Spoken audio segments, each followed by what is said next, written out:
I was never the kind of person who liked to stay indoors for long. The quiet made me nervous, and the silence between walls always felt too heavy. That's why I took to hiking. Being out there, just me, the trees, the dirt, the wind, felt real in a way that nothing else did. Every weekend, I picked a new trail, packed a backpack, and disappeared into the hills or woods for hours, sometimes a whole day, a couple of times even overnight. I liked the quiet of nature better than the quiet of a house. This time, I chose a remote loop trail in a national forest I hadn't been to before. I looked it up online. It was supposed to be a little over 18 kilometers long, with a moderate incline, dense woods, and only a few water crossings. No recent bear sightings, no rockfall warnings, just a long, peaceful walk deep into the forest and back. I got there early, just after 6 a.m. The sun was still working its way above the tree line. There was a small gravel lot, barely marked, with a single wooden post and an old laminated map behind cloudy plastic. Nobody else was there. That was fine by me. I preferred hiking alone. I always felt like other people brought noise, even when they weren't talking. I tightened my boots, slung on my backpack, and started in. The trail was quiet. Damp pine needles covered most of the path, softening my steps. It wasn't marked well, but the dirt path was wide enough to follow without much effort. I kept a steady pace. The trees got denser quickly, the sun barely pushing through the tops. Everything smelled like moss and earth and that faint metallic scent of wet rocks. I took breaks every hour or so, just sipping water and looking around. I didn't bring headphones. I never did. I like to hear everything. The chirping, the crackling, the wind moving high above, even the sound of twigs breaking under my own feet. Around the 10-kilometer mark, I sat down by a small stream that crossed the trail. The rocks were slick and cold. I took off my pack, took a few deep breaths, and let my body rest. I wasn't tired, but I had a habit of not pushing myself too hard. That's when mistakes happen. I checked the time.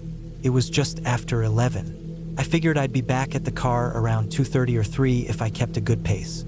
I stood, swung the pack back on, and kept going. That's when I saw the other trail. It wasn't even a real trail, just a narrow line where the undergrowth looked pushed down, maybe from animals or from someone else who'd walked it recently.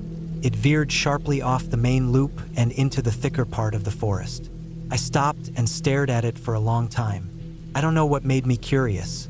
Maybe it was how straight it was, or maybe it was just the thought of seeing something off the usual route.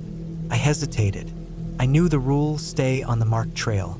Every hiking guide says the same thing, but I'd done this 100 times. I'd been in denser woods.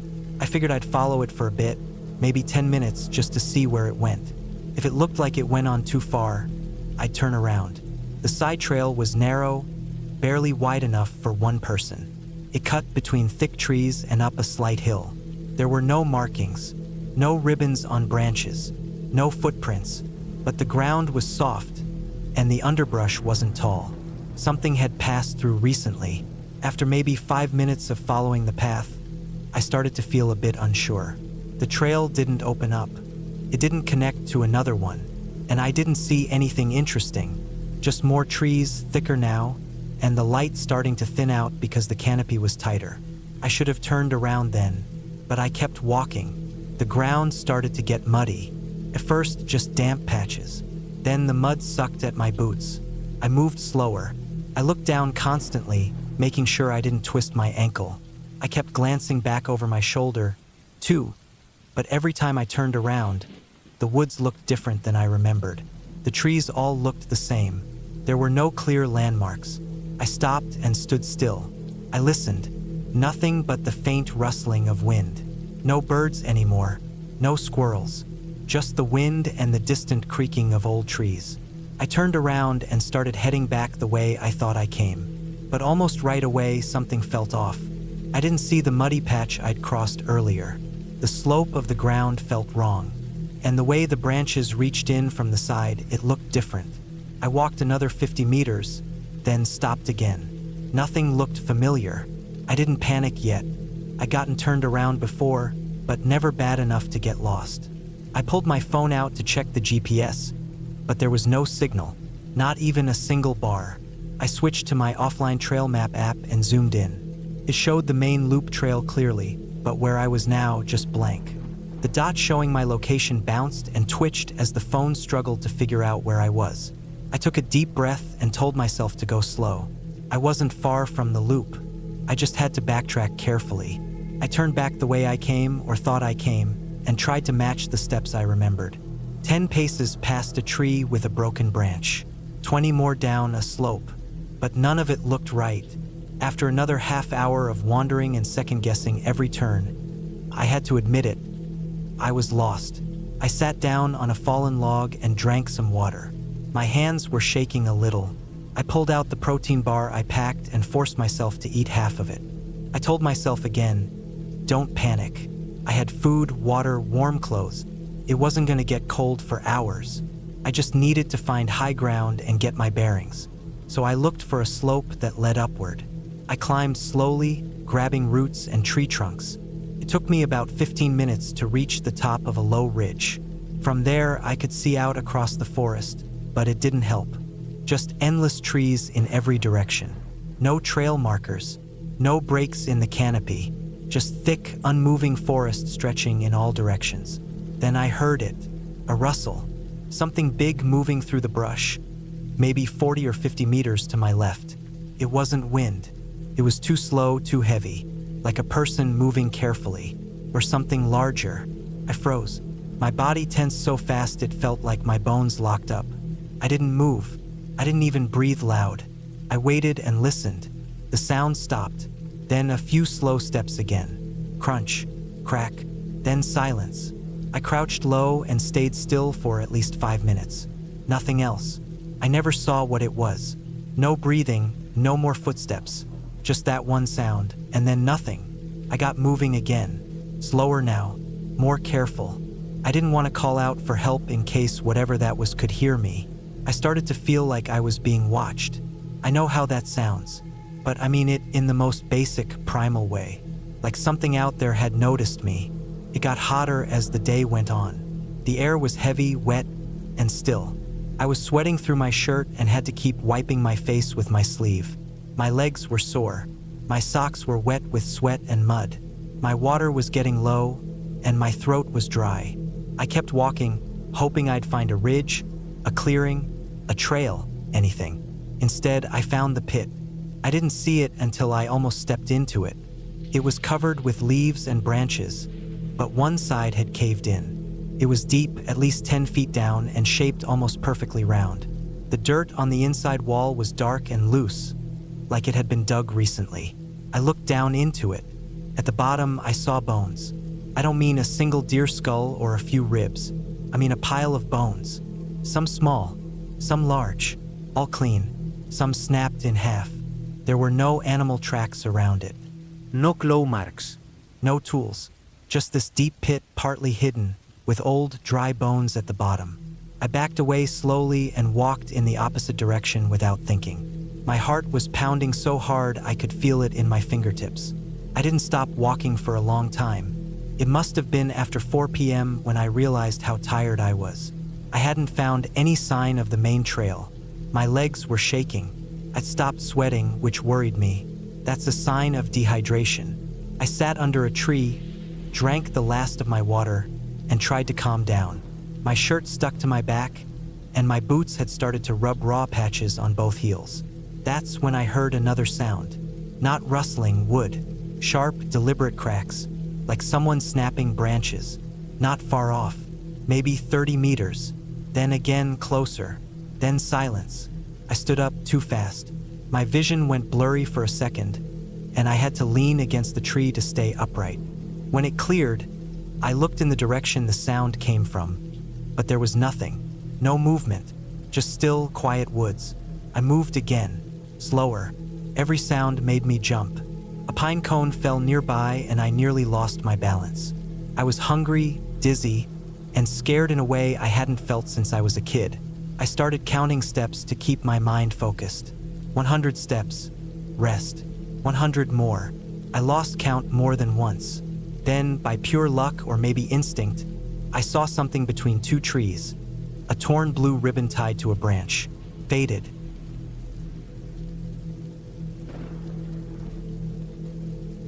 I've always liked being alone in nature. I'm not a very social person. I work remotely, live alone, and prefer doing things by myself. I like the quiet, the stillness, the slow pace. When I'm outside, hiking somewhere deep in the woods, I don't feel anxious or overwhelmed like I do in cities. I just feel like I'm where I belong. That's probably why I never thought twice about planning a solo hike in one of the most remote forests in the state. It was early September when I decided to take a long weekend and disappear into the woods for a few days. The area I picked was about a 5-hour drive from my apartment. It wasn't completely unknown, but it wasn't exactly popular either. It sat on the edge of a national forest where the trails thinned out and got rougher the deeper you went. It was the kind of place where most people didn't go past the first 5 miles. I was planning to go much deeper than that. I packed everything I usually did for multi-day hikes.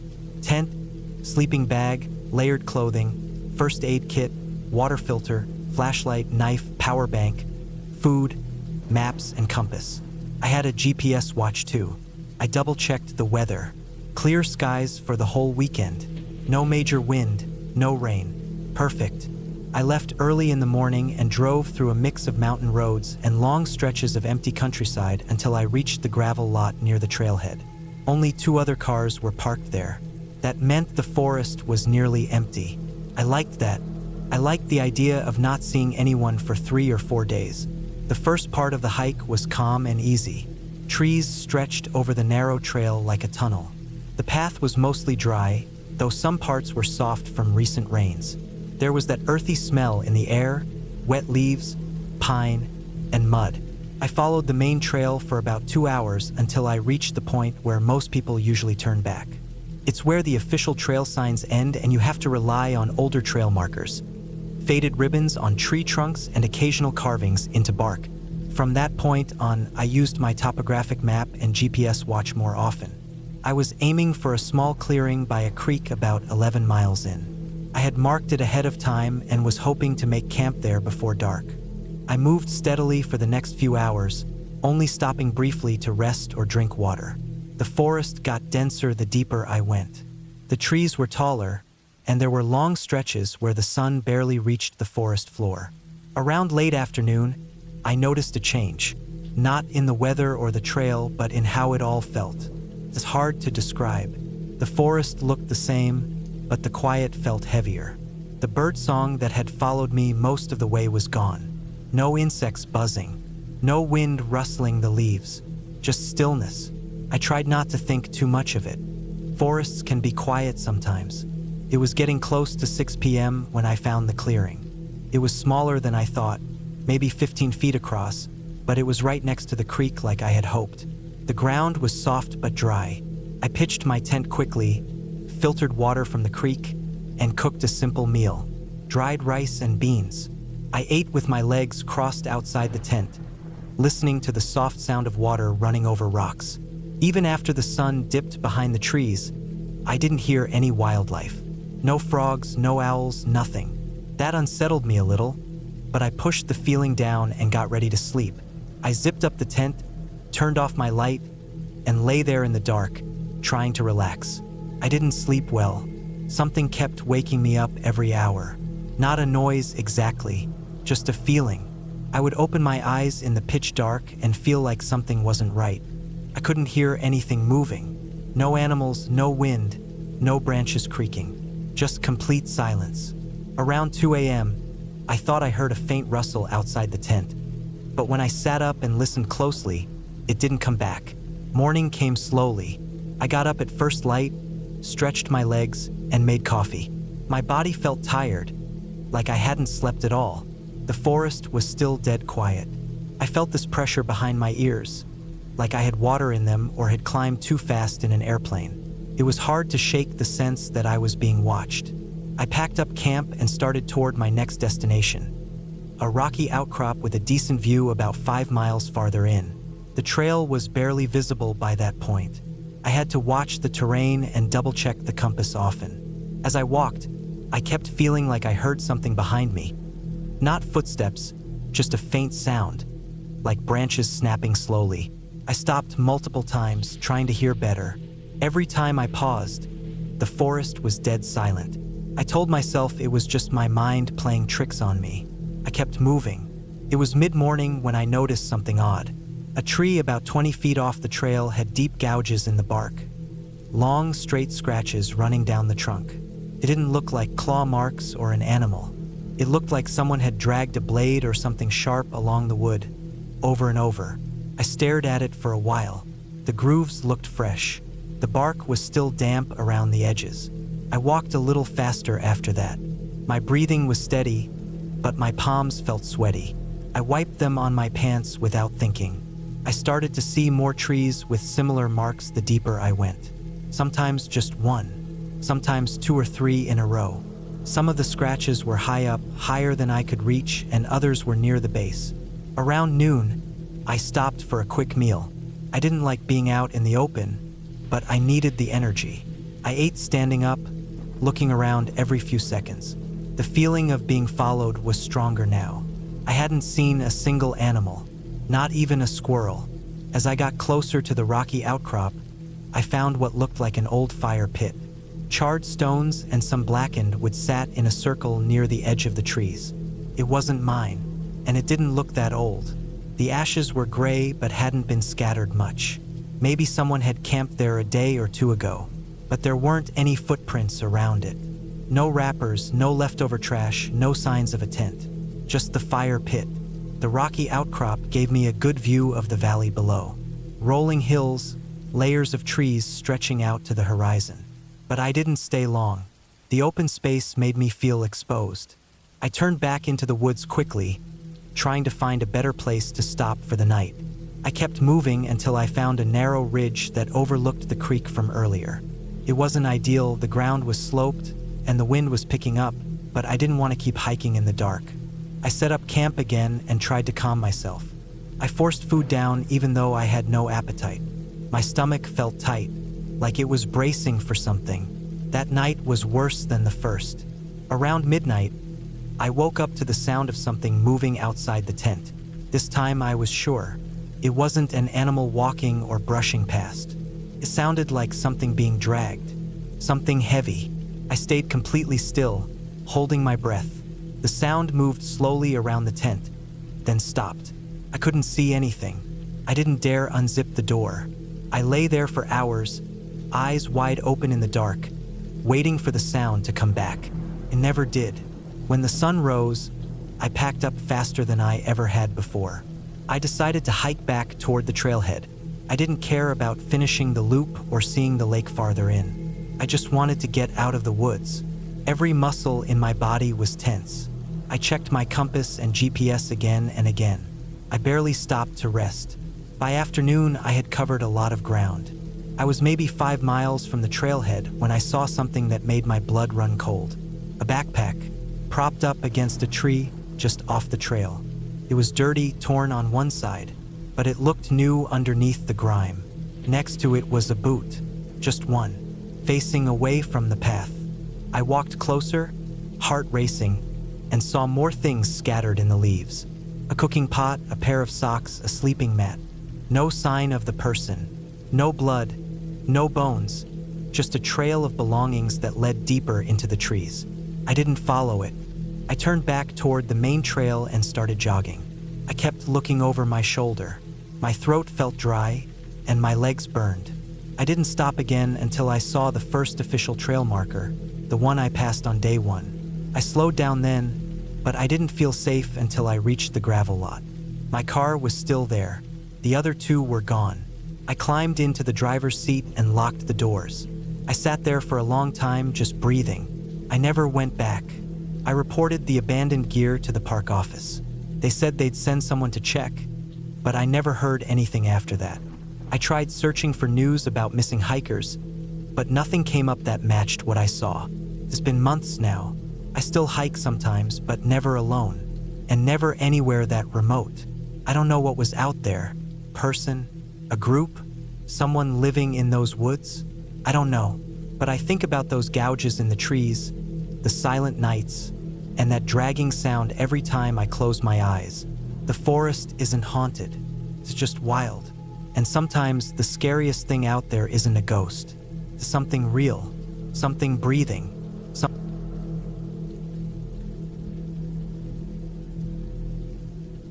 It was early October when I decided to take some time off work.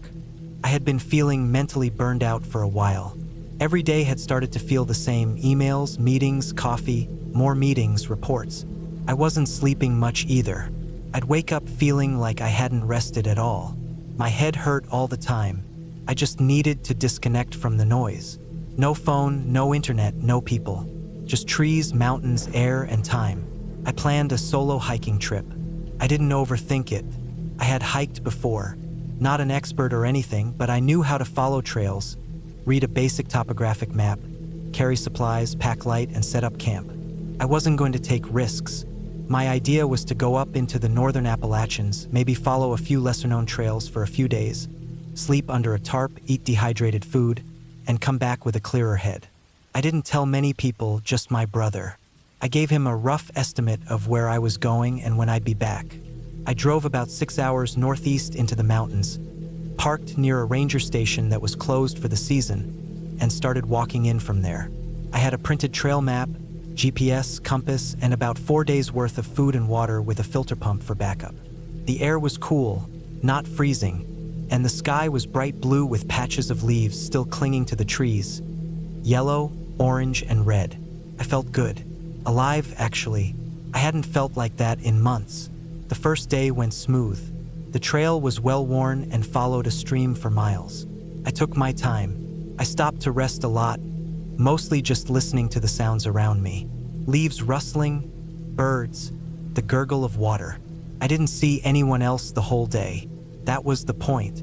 I set up camp near the stream just before sunset and laid out under the tarp with my sleeping bag, watching the sky go dark. The stars came out clear. I dozed off without any trouble. The second day, I wanted to go a little deeper, maybe find one of the ridgeline trails that looped back around after crossing a few higher elevations. It was more ambitious, but still within reason. According to the map, there was a path called Raven Ridge Trail that connected two valleys and curved around a ridge with a slow incline. The terrain on the map looked rough in a few places, but the trail was marked. I figured if I started early, I could cover most of it before nightfall and find a flat spot to camp. I got moving just after sunrise. My pack felt heavier than the day before, though I hadn't added anything. Maybe I just wasn't warmed up yet. The beginning of Raven Ridge Trail was narrow but not bad.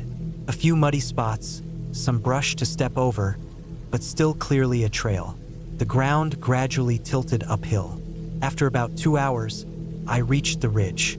The view opened up wide, and I could see miles of unbroken forest. It was breathtaking. The sky was darker than the day before, and wind had picked up, but I didn't think much of it. The path along the ridge got thinner. On one side, it dropped down into thick forest with big rocks poking out through the trees. On the other side, it rose into more steep ground, too steep to climb. So it was just this narrow path cut into the slope, winding along with the terrain. There were signs that the trail hadn't been used in a while. Some parts had collapsed a little, with loose dirt and rocks spilling off the edge. I took it slow, sometimes placing my feet sideways to keep balance. I stayed focused. One slip here would be bad. Around mid-afternoon, the trail started to disappear. It just got fainter and fainter until it was barely visible at all. I checked the map. According to it, I was still on the trail. The GPS was acting up, probably from the terrain, and kept jumping my position around. I didn't like that, but I figured I just had to push on a little more. Couldn't be far to the junction that looped back down into the other valley. The clouds had thickened, and wind had picked up more. I kept moving forward, careful, step by step. I passed a section where the ridge narrowed sharply, and the trail became a dusty ledge barely a foot wide. I pressed myself against the rock wall on my right and shuffled slowly. The drop to my left was steep. Loose dirt crumbled under my boots. At one point, I had to crouch low and crawl along the wall. I felt my pack scrape against rock. My heart was thudding. After 5 minutes of inching along, I made it across. But then the trail just stopped. I stood there for a long time, breathing hard. I turned in circles. Nothing but scrub, bushes, and rocks. I scanned the tree line below. I couldn't see any path winding down. It wasn't a total cliff, but it was too steep to just walk. I checked the map again, hoping I'd made a mistake. But the trail line was printed clear. It should have gone farther, curving left toward a gentle descent. I looked in that direction. No path, just broken rocks, fallen trees, loose soil. I backtracked a little, thinking maybe I missed a turn, but after a few minutes of careful scanning, I knew I hadn't. The trail had ended early. Maybe a landslide had wiped it out. Maybe the map was outdated. Maybe nobody had walked this part of the ridge in years. But now I was stranded halfway along it, with no clear path forward or back. I stood in silence for a while. The wind cut hard through my jacket.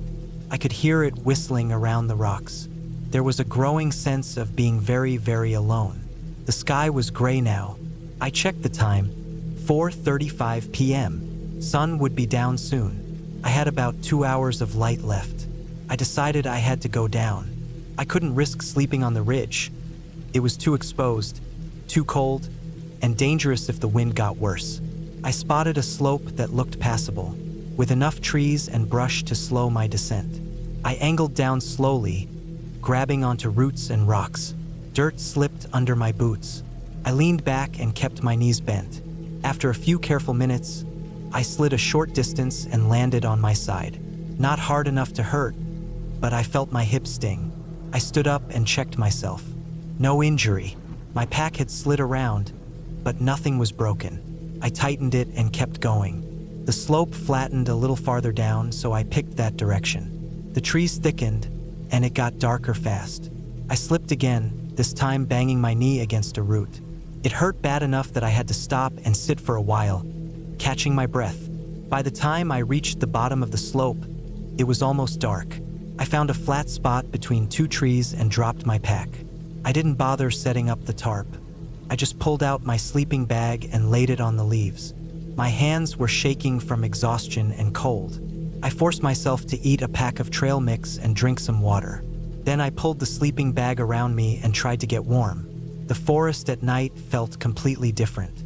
I could hear animals moving, probably deer or raccoons, but every sound made my heart jump. I kept telling myself nothing was hunting me, just animals doing their thing. I tried to sleep, but every time I started to drift off, some crack or rustle snapped me awake. The cold crept in under the sleeping bag. I couldn't stop shivering. The wind never stopped. By morning, I felt like I hadn't slept at all. My knee was stiff. I stood up slowly and packed everything with numb fingers. I looked around. The forest was dense. I had no idea which direction the real trail was. The GPS was still jumping all over, probably from the thick tree cover. I pulled out the compass and pointed south, which I figured would eventually lead me to the valley. I started walking that way. The forest was tight, full of undergrowth, and the ground was uneven. I had to step over roots, push through brambles, and climb over fallen logs. I moved slow, careful not to twist my leg worse. Hours passed. I couldn't tell how far I'd gone. The trees all looked the same. I stopped to drink and realized I was almost out of water. I found a small trickle of runoff in a gully and used the pump to refill my bottle. I kept going. The sky was gray again, and it started to drizzle. Not hard, just enough to make everything wet and slippery. I saw animal tracks, maybe a bear's, but they were old. I stayed alert anyway. Every time I heard a branch snap behind me, I froze. Probably nothing, but my nerves were shot. That night, I found another flat spot and set up the tarp for shelter. I didn't eat much. My stomach hurt from stress. I kept the knife from my pack close, though I knew it was useless if anything really wanted to get at me. I didn't sleep well again. Something growled far off during the night. Could have been a fox, maybe a coyote. I felt the fear sitting in my chest like a stone. The next day I hiked again, still heading south, but the terrain got worse. Thicker, rockier, and the hills rolled up and down endlessly. My knee was swelling. I limped. I fell twice. Once I landed hard enough to knock the wind out of me. I started to feel panic creeping in. What if I didn't find the trail? What if I was going in circles? I screamed once, just a short yell, just to hear something human in the air. On the fourth day, I woke up to silence. No wind, no birds, just a dull, heavy quiet. I packed up slowly. My body was sore all over. I had only one protein bar left.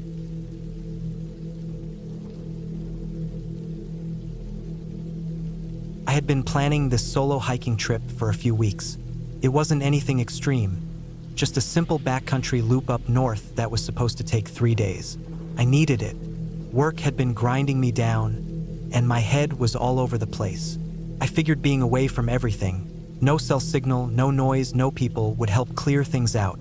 Maybe I'd come back feeling more grounded, more like myself. The loop trail was part of a state forest about 5 hours away.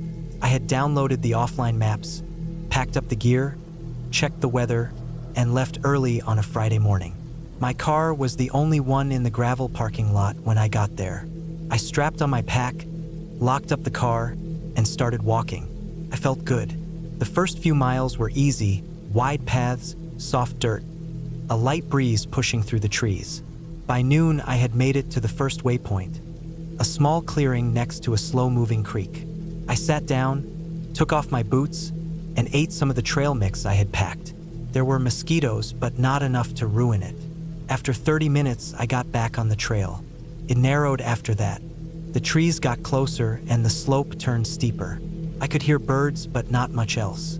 It was peaceful. By evening, I reached the area I had marked for camping. It wasn't anything fancy, just a flat spot near the edge of a ridge, maybe 30 feet down from the trail itself. There was enough space to pitch a one-person tent and hang up my food. I ate a cold meal from one of the vacuum-sealed pouches I had brought and crawled into my tent before dark. I could hear coyotes yipping way out in the distance, but nothing close enough to worry about. I zipped up and fell asleep quick. The second day was harder. The trail turned rocky and uneven. I slipped a couple times on loose dirt and had to use my hands to get up some steep inclines. There weren't many trail markers after a certain point, and I had to keep pulling out my phone to check the offline map. Still, I was making progress. I told myself I could rest when I got to the next waypoint, about 9 miles from where I had started that morning. It was around mid-afternoon when I saw the side trail.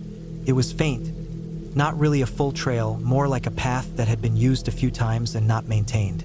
Cut across a hill and looked like it would shave off at least an hour of hiking. I knew I shouldn't take it. The rule is pretty clear. Stay on the main trail, especially when you're solo. But I was tired, and the shortcut looked walkable. The sun was still high, and I figured I'd make it through fine. So I took it. First, it wasn't bad. It dropped into a small ravine, followed a narrow stream for a while, then climbed up the other side. There were a few fallen trees and some thick brush, but I could step over or push through it. I checked my map every few minutes and tried to keep the main trail's direction in mind. I figured I'd reconnect with it further up, but after 30 minutes, I stopped seeing any signs of a path at all. It was just forest, trees, rocks, undergrowth. The kind of place that starts to feel the same in every direction. I checked my phone again. The map showed me off the main trail now, but not too far.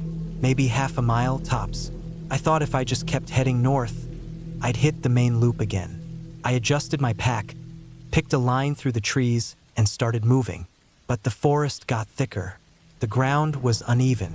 At one point, I stepped into what looked like a patch of leaves, but my foot sank into a hole hidden underneath. I fell forward hard, smacking my knee on a rock. I sat there for a minute, wincing, feeling stupid. My knee throbbed when I stood up. I checked it, it wasn't bleeding, but it had already started to swell a little. I kept walking, limping now. The sun was lower than I had thought. The trees made it hard to tell, but the light was starting to go. I picked up my pace, pushing through ferns and ducking under branches.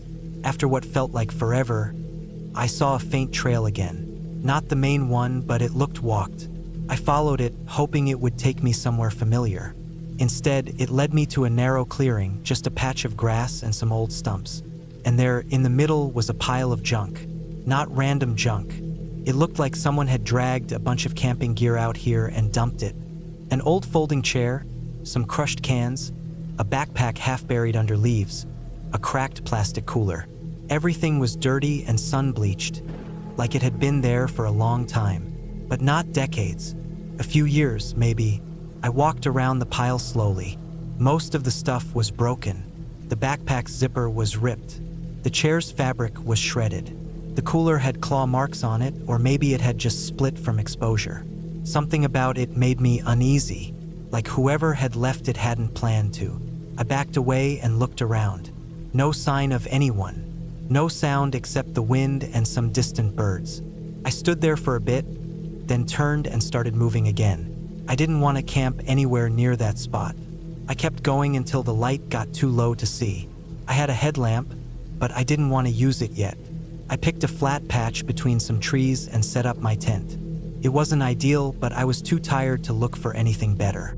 My knee ached, and I could feel blisters forming on both feet. I ate quickly and hung my food in a nearby tree. I didn't hear anything that night, but I didn't sleep much either. The next morning, I checked the map again. I was still off trail, but not hopelessly. If I kept moving north and stayed alert, I should have intersected the main loop within a couple of hours.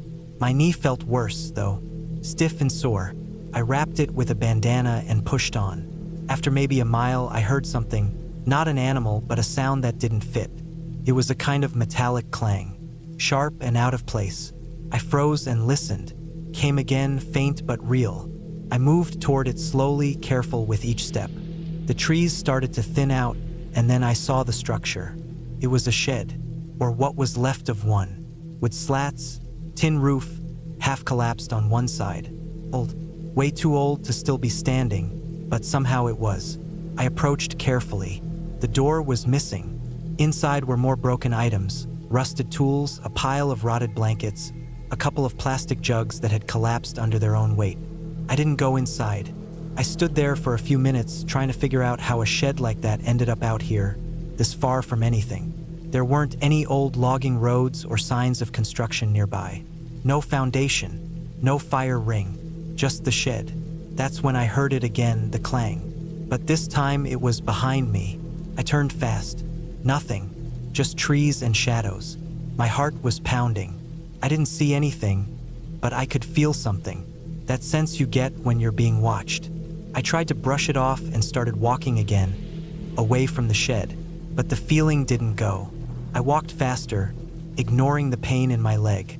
Branches scraped my arms. I wasn't being careful anymore, just pushing forward. At one point I tripped and rolled down a short slope, tearing my hand open on a sharp rock. Blood smeared my fingers. I wiped it on my pants and kept moving. And then I saw the fence. It was rusted barbed wire, strung between old wooden posts. Most of it had fallen, but enough was standing to make it clear this had once been a boundary. I followed it for a while, hoping it would lead me somewhere. It did. It led me to a narrow dirt road. Not the hiking trail, but something real, man-made. Relief hit me like a wave. I was limping, bleeding, and shaking, but I was out, or almost. I followed the road, hoping it would take me somewhere. A ranger station, a cabin, anything. After maybe an hour of slow walking, I saw the vehicle. It was a truck, old, rusted, clearly abandoned. Grass grew up through the wheel wells. I approached it just in case, but it was dead. Windows busted. Inside were more empty cans, wrappers, a torn sleeping bag, and bones. Small ones, probably animal, but still. I turned around and kept walking. The road curved down into a gully, then rose again. I was thirsty, almost out of water. I checked my map again. The signal was weak, but enough came through to give me a GPS ping. I was 5 miles from the parking lot, due west. I adjusted my course and cut through the woods again. Every step hurt. My foot had started to blister so badly I could feel skin peeling. My knee felt like it was grinding against itself. I was limping more than walking now. The forest thinned out slowly, and then I saw the trail markers again. Real ones, the red blazes nailed into trees. I almost cried. I followed them one by one, until finally I saw the gravel of the parking lot through the trees. My car was still there. Nothing broken, nothing touched. I opened the door, collapsed into the seat, and just sat there for a long time. My hands were shaking. My body hurt in a dozen different places. My clothes were filthy, my arms and legs covered in cuts and scrapes. I had spent 2 nights off trail alone, and something or someone had been out there. I never found out what the clang was. I never figured out why there were piles of old gear or what happened to the people who had left them behind. I didn't report any.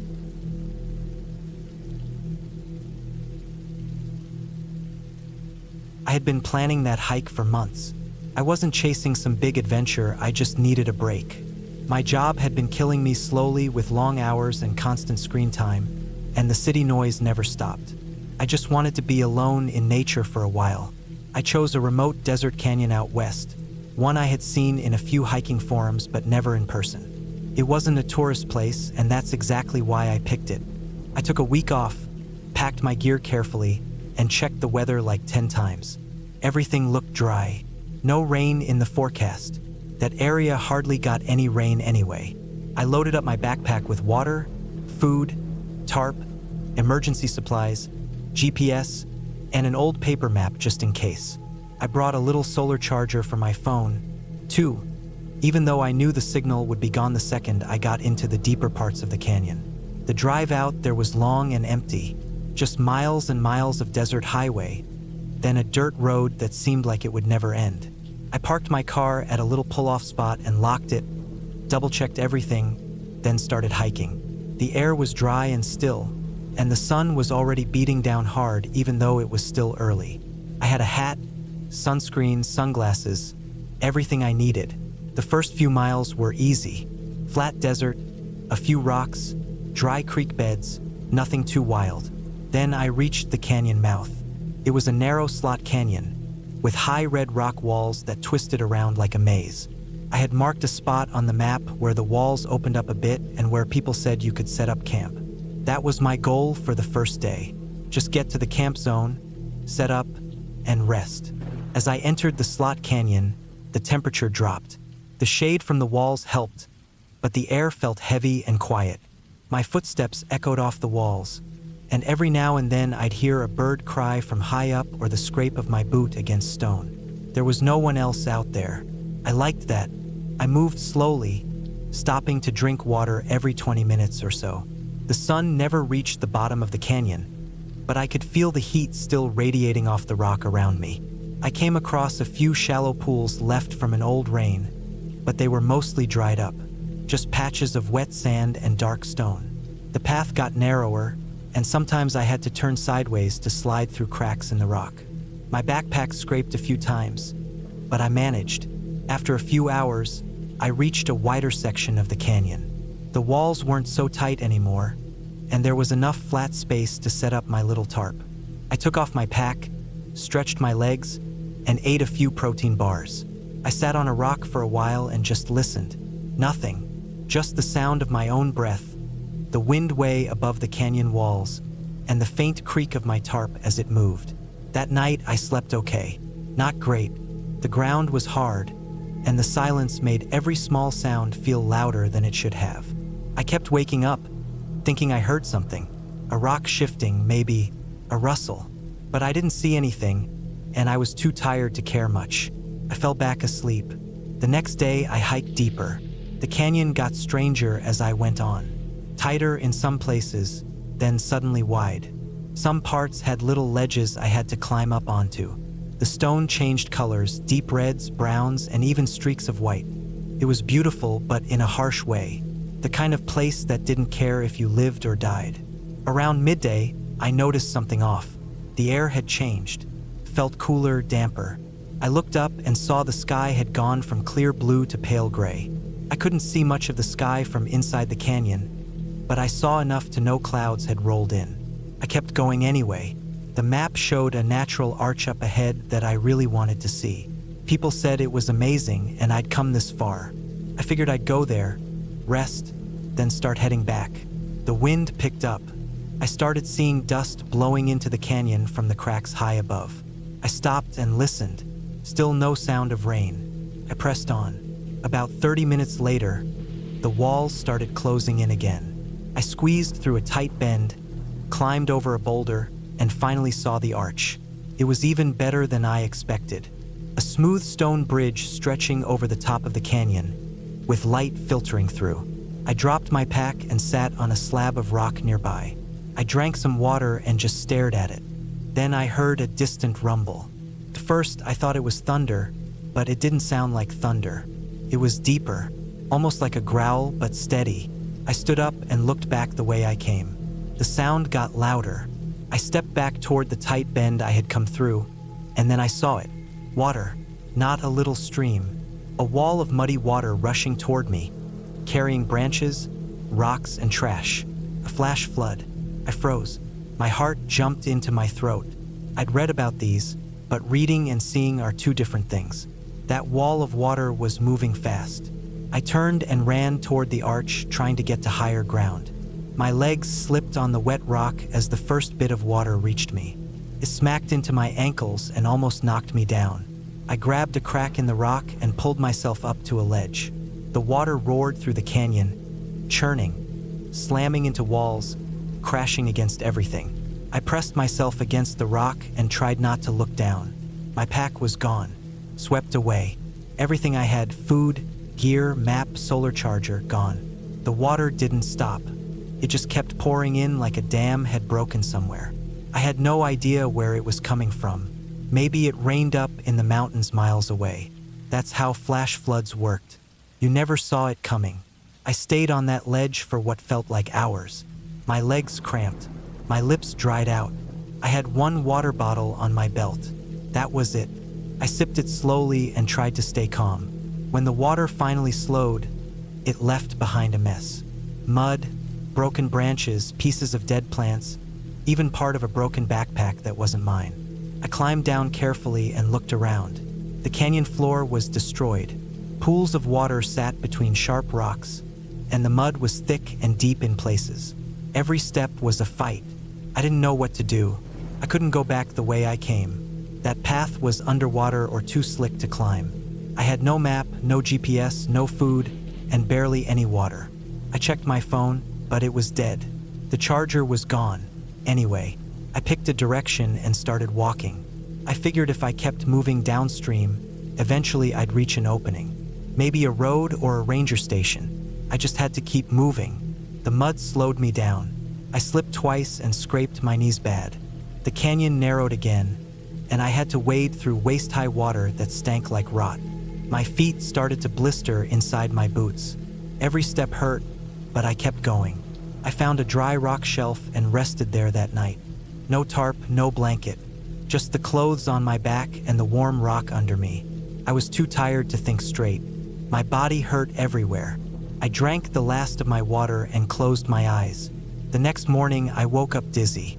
My mouth was dry, my head pounded, and my stomach felt like it was folding in on itself. I hadn't eaten in almost 2 days. I needed help. I kept moving. I started calling out, not for someone, just out of desperation. My voice echoed back at me, useless. I walked until my legs gave out, then crawled, then just lay in the mud for a while. That afternoon, I heard something different, a sound that didn't belong in the canyon, a low, distant hum. I looked up and saw a tiny dot in the sky, a helicopter. I stood up and waved, but I knew they wouldn't see me. The walls were too high. I grabbed a piece of metal from the trash the flood had brought in, maybe part of a can or an old sign, and started reflecting sunlight upward. I moved it back and forth, hoping the flashes would catch someone's eye. The helicopter didn't stop, kept going. I sank back down, crushed, but at least I knew I wasn't completely alone in the world. Someone was out there. I pressed on. My legs shook with every step, but I didn't stop. Late that evening, just before dark, I saw something that gave me hope, a set of old tire tracks in the mud near the canyon wall. I followed them.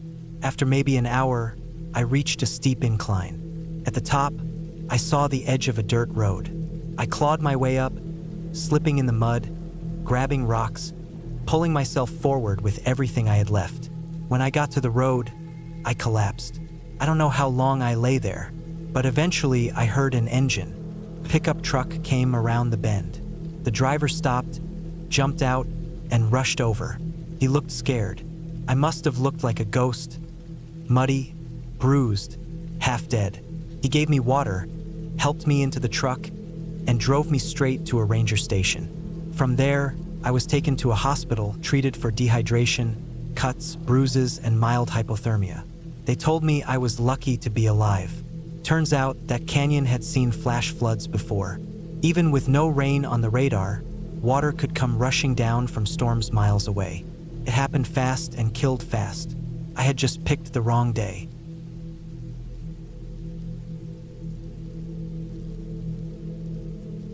I don't really know what pushed me over the edge that week. Life wasn't going great, but it wasn't terrible either. Just a slow buildup of things, I guess. Work stress, a breakup that had dragged out for too long, bills piling up, too much time indoors staring at screens. It got to a point where I didn't feel like talking to anyone. I just wanted to be alone, somewhere far. No phone, no noise, no people. Just space to breathe. That's how I ended up planning a solo hiking trip into the mountains. I picked a route in a remote area of the northern range, not too well-traveled but not completely off the grid either. It was a place I'd read about in forums. Hikers said it was beautiful, peaceful, and rugged, but not dangerous unless you were careless. It was called Twin Ridge Loop, a 3-day circuit with varied terrain, 2 lakes, and some steep ascents. No major wildlife risk, just the usual warnings. Keep food locked away. Don't do anything stupid near cliffs. Pack layers. I packed everything carefully. Lightweight tent, bare canister, freeze-dried meals, GPS, extra batteries, emergency whistle, satellite communicator, water filter, the whole list. I double-checked everything 3 times. I knew going solo meant no one would be there to bail me out. If anything went wrong, I'd be the only one who could fix it. I drove to the trailhead early one morning, right after a rainy night. The dirt road was a mess of wet gravel and deep puddles, but my SUV handled it fine. When I got to the small lot at the base, only 2 other cars were there. That was perfect. I wasn't trying to socialize. The air smelled damp and clean. The trees looked darker from the rain, the ground soft under my boots. I locked the car, slung my pack over my shoulders, and started walking. The first few hours were peaceful. The trail wound through thick pine forest, mist hanging in the branches. Birds chirped every so often, but it was mostly quiet. Every breath I took felt cleaner than the last. The deeper I went, the more I could feel that heaviness in my chest loosening. I wasn't thinking about work. I wasn't thinking about my ex. I was just watching where I placed my boots, listening to the sound of wind moving through the trees. By late afternoon, I'd made it to the base of the first ridge. I could tell by the incline and the change in the terrain. The trail got rockier, less defined. I stopped for a while on a boulder to eat and drink. That's when I noticed how still everything was. There was no wind anymore, just silence. I didn't think much of it at the time. I pushed up the ridge slowly. My legs burned a little, but I liked the feeling. The sweat cooled on my back when I stopped. About an hour before sunset, I reached a small clearing just below the ridge's summit. It had a flat spot and a view over the trees, perfect for setting up camp. I pitched the tent, cooked a simple meal, and watched the sun dip behind the mountains in the distance. It was all quiet. No animals, no distant hikers, just the occasional gust of wind across the clearing. That night, I slept light. I always do the first night out, especially alone. Every snap of a twig sounds louder in a thin tent wall, but nothing ever came close, just normal forest sounds. I woke up groggy but calm. The second day was tougher. The trail dropped steeply into a narrow valley. The rain from the night before had turned parts of it into mud, and I had to grab onto trees to avoid slipping. My boots were caked. Around noon, I crossed a small stream and started the climb to the second ridge. This part of the trail was much less defined. At times it vanished entirely into brush or ran straight over slick rock. I checked my GPS more often now. I didn't want to miss the right fork that would take me toward the high lake near Twin Ridge's base. Around 3 p.m., I noticed something strange. I found a backpack, just sitting off to the side of the trail, maybe 10 feet into the trees. It was green, slightly dirty, with a broken zipper. It looked like it had been there a while, but not abandoned completely. I don't know why I walked over to it. Maybe curiosity. I didn't open it at first, just looked around. No sign of anyone nearby. No camp, no gear, no food wrappers, nothing. Eventually, I unzipped it. Inside were some old trail maps, a cracked headlamp, a half-full water bottle, and a damp fleece jacket. The maps had faded markings, hand-drawn notes like, "Check this route again," and "Bad weather here." The water smelled fine. The jacket was moldy in spots. It bothered me. Why would someone just leave this? If it was trash, they would have tossed it somewhere more hidden. If they meant to return, it would have been covered better, maybe hung in a tree. But it wasn't even near a campsite. It just sat there like someone dropped it and forgot. I left it there. I kept hiking. The trail curved around the slope and started gaining elevation again. I passed through a long section of switchbacks, pushing harder now. My thighs ached. The wind picked up. Trees started thinning as I climbed higher. By 6 p.m., I found a flat spot overlooking the lake. It was half-ringed by cliffs, deep blue in color, and completely still. No fish jumping, no birds flying. Felt too quiet. I didn't like it, but I set up camp anyway. I didn't want to backtrack. That night, the wind never stopped. It shook the sides of the tent and kept waking me up. Around midnight, I thought I heard something walking near the tent. Heavy steps, crunching twigs. I froze. I didn't move or breathe, but nothing happened.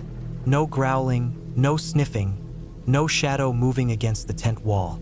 Just silence again. I told myself it was probably a deer, maybe even a bear sniffing around, but not interested in me. I'd stashed all my food in the bear canister away from the tent. Everything was locked up.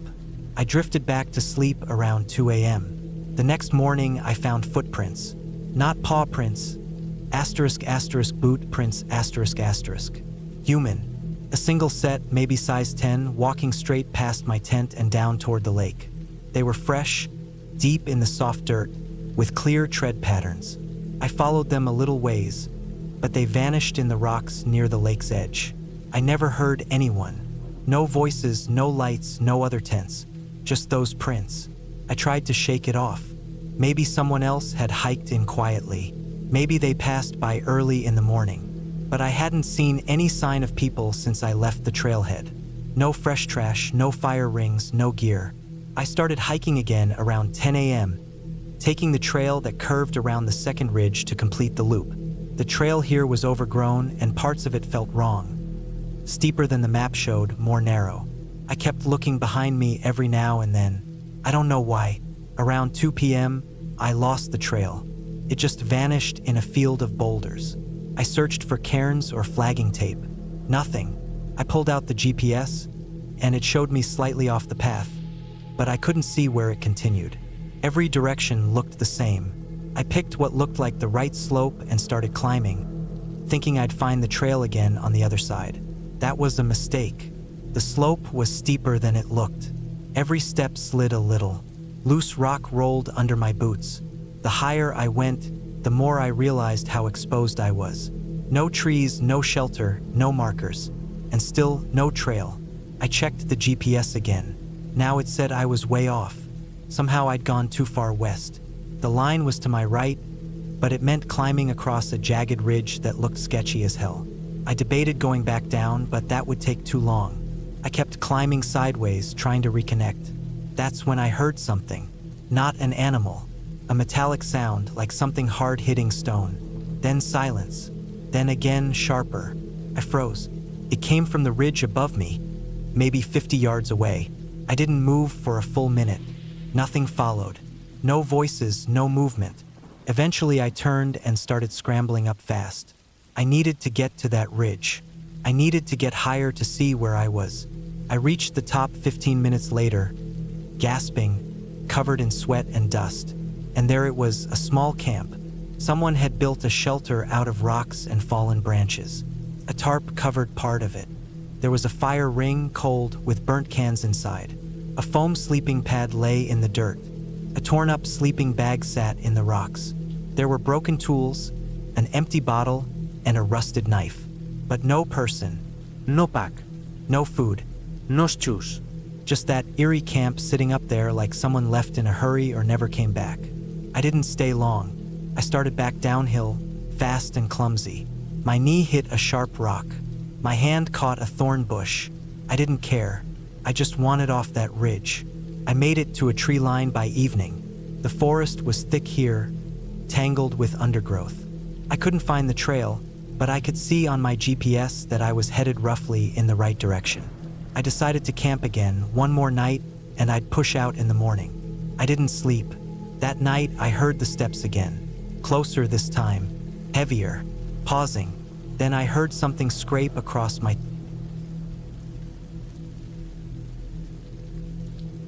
I had 2 days off work, and instead of wasting them in my apartment like I usually did, I figured I'd go hiking. I looked online for trails that weren't too far away but still offered some challenge. I'd done plenty of short hikes before, day hikes, a few steep ones, even a couple overnighters, but nothing too extreme. This time I wanted something just a little longer. Not to prove anything to anyone, just to do something different. I felt like I needed a change of pace. After some scrolling, I found a trail called the Haywood Ridge Loop. It was described as a lesser-known route that split off from a bigger, more traveled trail called the Echo Pass. It looped around a ridgeline and reconnected near a creek that fed into the Echo River. The total distance was supposed to be around 17 miles, 9 on the way up, 8 on the way back, give or take. A lot of it followed an old fire road that hadn't been maintained in a while. Some blogs said it was overgrown in spots, but still manageable. I liked the idea of a quieter trail, fewer people, more peace. I packed up the night before, basic gear, some dehydrated meals, water filters, first aid, rain jacket, extra socks, a small tent and my sleeping bag. I charged my headlamp, stuffed some protein bars into the side pouch of my pack, and brought my power bank just in case. I even downloaded offline maps on my phone and brought a compass for backup. I left early Saturday morning. The trailhead parking lot was mostly empty. I locked my car, checked my gear again, and started hiking. The first few miles were quiet. Cold air clung to the trees, and the sunlight filtered through slowly as the morning wore on. The bigger trail was wide and well-trodden, and I passed a few hikers coming down, probably early risers doing a quick morning trip. After about 3 miles, I reached the marker where the Haywood Ridge Loop branched off. The wooden sign pointing that way was faded and cracked. Moss had grown over some of it. It didn't look like many people went that way. That's part of what made it appealing. The forest closed in tighter as I followed the ridge trail. It narrowed quickly. Trees grew closer together, and I had to duck under some low branches. Ferns brushed my legs. The ground was softer here, not as packed down. I kept an eye on the map, and it matched the direction I was heading. At mile 5, I stopped for water and a snack. I sat on a flat rock and listened. No cars, no people, just birds, wind, and the occasional creaking of old trees. I felt good, the kind of good you get when you're far from everything. Like the pressure in your head you didn't know was there had finally been let out. I kept going. Around mile 7, the trail became harder to follow. It wasn't gone, it was still there, but it was narrow and overgrown in places. Sometimes it dipped unexpectedly, like erosion had carved into it. I had to watch my footing more carefully. At one point, I nearly twisted my ankle on a loose rock. I paused, tightened my laces, and took it slower after that. The last mile or so before the ridge summit was steep. My legs burned. I leaned into it, hands on my knees, sweat dripping down my back even though the air was cool. When I finally reached the top, the view was exactly what I'd hoped for. Rolling hills, deep green valleys, and the distant shimmer of the Echo River. I checked my watch. It was a little after 3 p.m. I figured I'd go another half mile down the other side of the ridge, find a flat spot near the lower creek section, and set up camp. That way I could make the second leg of the loop in the morning. But things started going wrong not long after that. First was the trail. It just stopped being a trail. I followed what looked like the path downhill, but the further I went, the less defined it became. Tall grass crept in from the sides. Some sections looked like game trails, not hiking trails. I checked my phone, but the offline map showed I was roughly where I should be. The problem was that the path split and twisted a few times. I chose one that curved slightly to the left, thinking it lined up with the map. But it didn't. I walked downhill for nearly an hour before I realized I hadn't seen any markers, ribbons, or trail signs. I wasn't even sure if I was on the loop anymore. I tried pulling up my GPS location, but the signal was weak and slow. The dot just hovered, no clear direction. The elevation was still dropping, and I figured if I kept going, I'd hit the creek eventually and follow it back toward where the loop rejoined. I kept going. The sun started dropping lower. Shadows stretched longer across the trees. I reached a wide, dry gully that might have once been part of a creek bed. I followed it for a while, hoping it would lead somewhere, but the gully ended in a thicket of brush. Tangled, sharp branches tore at my pants. I pushed through, thinking I was close to open ground, but on the other side was just more forest. Denser now. The sun was almost gone. I told myself not to panic. I still had all my gear. I could camp wherever I was and try to find the trail in the morning. But I was angry with myself. I didn't want to admit I was lost, but I'd gone off trail, taken the wrong fork somewhere, and now I had no idea where I was. I found a semi-flat patch of ground between two thick trees and set up my tent. I boiled some water for dinner and ate a bland pasta meal from a pouch. My feet were sore. I rubbed them down, changed socks, and lay in my sleeping bag listening to the wind move through the trees. That night, I barely slept. I kept waking up to sounds. Branches cracking, something moving through dry leaves. Small things at first, probably animals, but they kept coming. Sometimes close, sometimes far. At one point, I turned off my headlamp and just sat in the dark, listening. There was something about the silence between noises that felt heavier than the noises themselves. The next morning, I packed up quickly. I didn't eat breakfast. I just drank water and started moving. I tried backtracking, but it all looked different in the morning light. I saw logs and trees I thought I recognized, only to realize I didn't. I went in one direction for an hour before hitting a rock wall that hadn't been there yesterday. I went the other way and walked until I found the same gully again. Somehow I was circling. I got a brief GPS signal around noon. The dot showed me further south than I should have been, and off the marked loop entirely. I wasn't even on a trail anymore. I was about 4 miles from the main trail, but that was 4 miles through thick, unmarked forest with no guarantee of clear ground. I set a direction and committed to it. I figured if I kept a steady pace and didn't get turned around, I could reach the Echo Pass trail before nightfall. I walked steadily for hours. Branches whipped my face. Thorns tore at my arms. I tripped over roots more than once. My legs were scraped and sore. Around 4 p.m., I came across something that made my stomach drop. A backpack, old, faded green, torn in one corner, half buried in leaves. It looked like it had been there a while. I stared at it for a long time. Part of me wanted to ignore it, just walk past and pretend I didn't see it. But I couldn't. I pushed aside the leaves and opened the top flap. Inside were a few things: rusted camping utensils, a moldy bag of trail mix, an old-style flashlight with corroded batteries. No ID, no phone, no map, no sign of who it belonged to. I left it alone and kept walking, but the sight of it stayed in my head. Someone else had been lost out here before. Maybe they got out, maybe not. The terrain started sloping down after that. I figured I was getting close to the creek or the main trail, but just as the sun started setting, the sky turned dark fast. Gray clouds rolled in, thick and heavy. I heard thunder in the distance, then rain. Cold, steady rain. I threw my rain jacket on, but it soaked through after an hour. Everything got slick. Mud pulled at my boots. I slipped once and landed hard on my side. The edge of a rock scraped the back of my leg. Not deep, but enough to bleed. I wrapped it quickly and moved slower after that. I set up camp again around dusk. Everything was wet. My lighter barely worked. I ate a cold bar and sat in my damp clothes inside the tent. My sleeping bag was wet. I shivered through most of the night. I kept my headlamp on low, but the battery blinked red halfway through the night. My power bank had only one charge left. The next morning was foggy. My clothes were damp. My shoes were cold and smelled like swamp. I ate the last of my food and started moving again. pushing through branches and brush with no real idea where I was going. I just kept heading west, where the Echo River was supposed to be. I started hearing it by mid-afternoon. Faint at first, then stronger, the sound of water moving fast. I climbed a ridge and saw it, finally. A wide, fast-moving river cutting through the trees. I made it to the bank and followed it north. I knew the trail ran parallel to the river a few miles up. I followed it for what felt like forever. My legs were shot.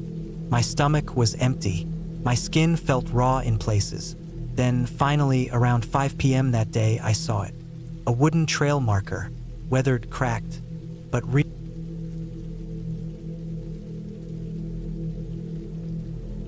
I had never liked hiking with people. For some reason, I always felt like I couldn't fully enjoy the quiet of the mountains unless I was alone.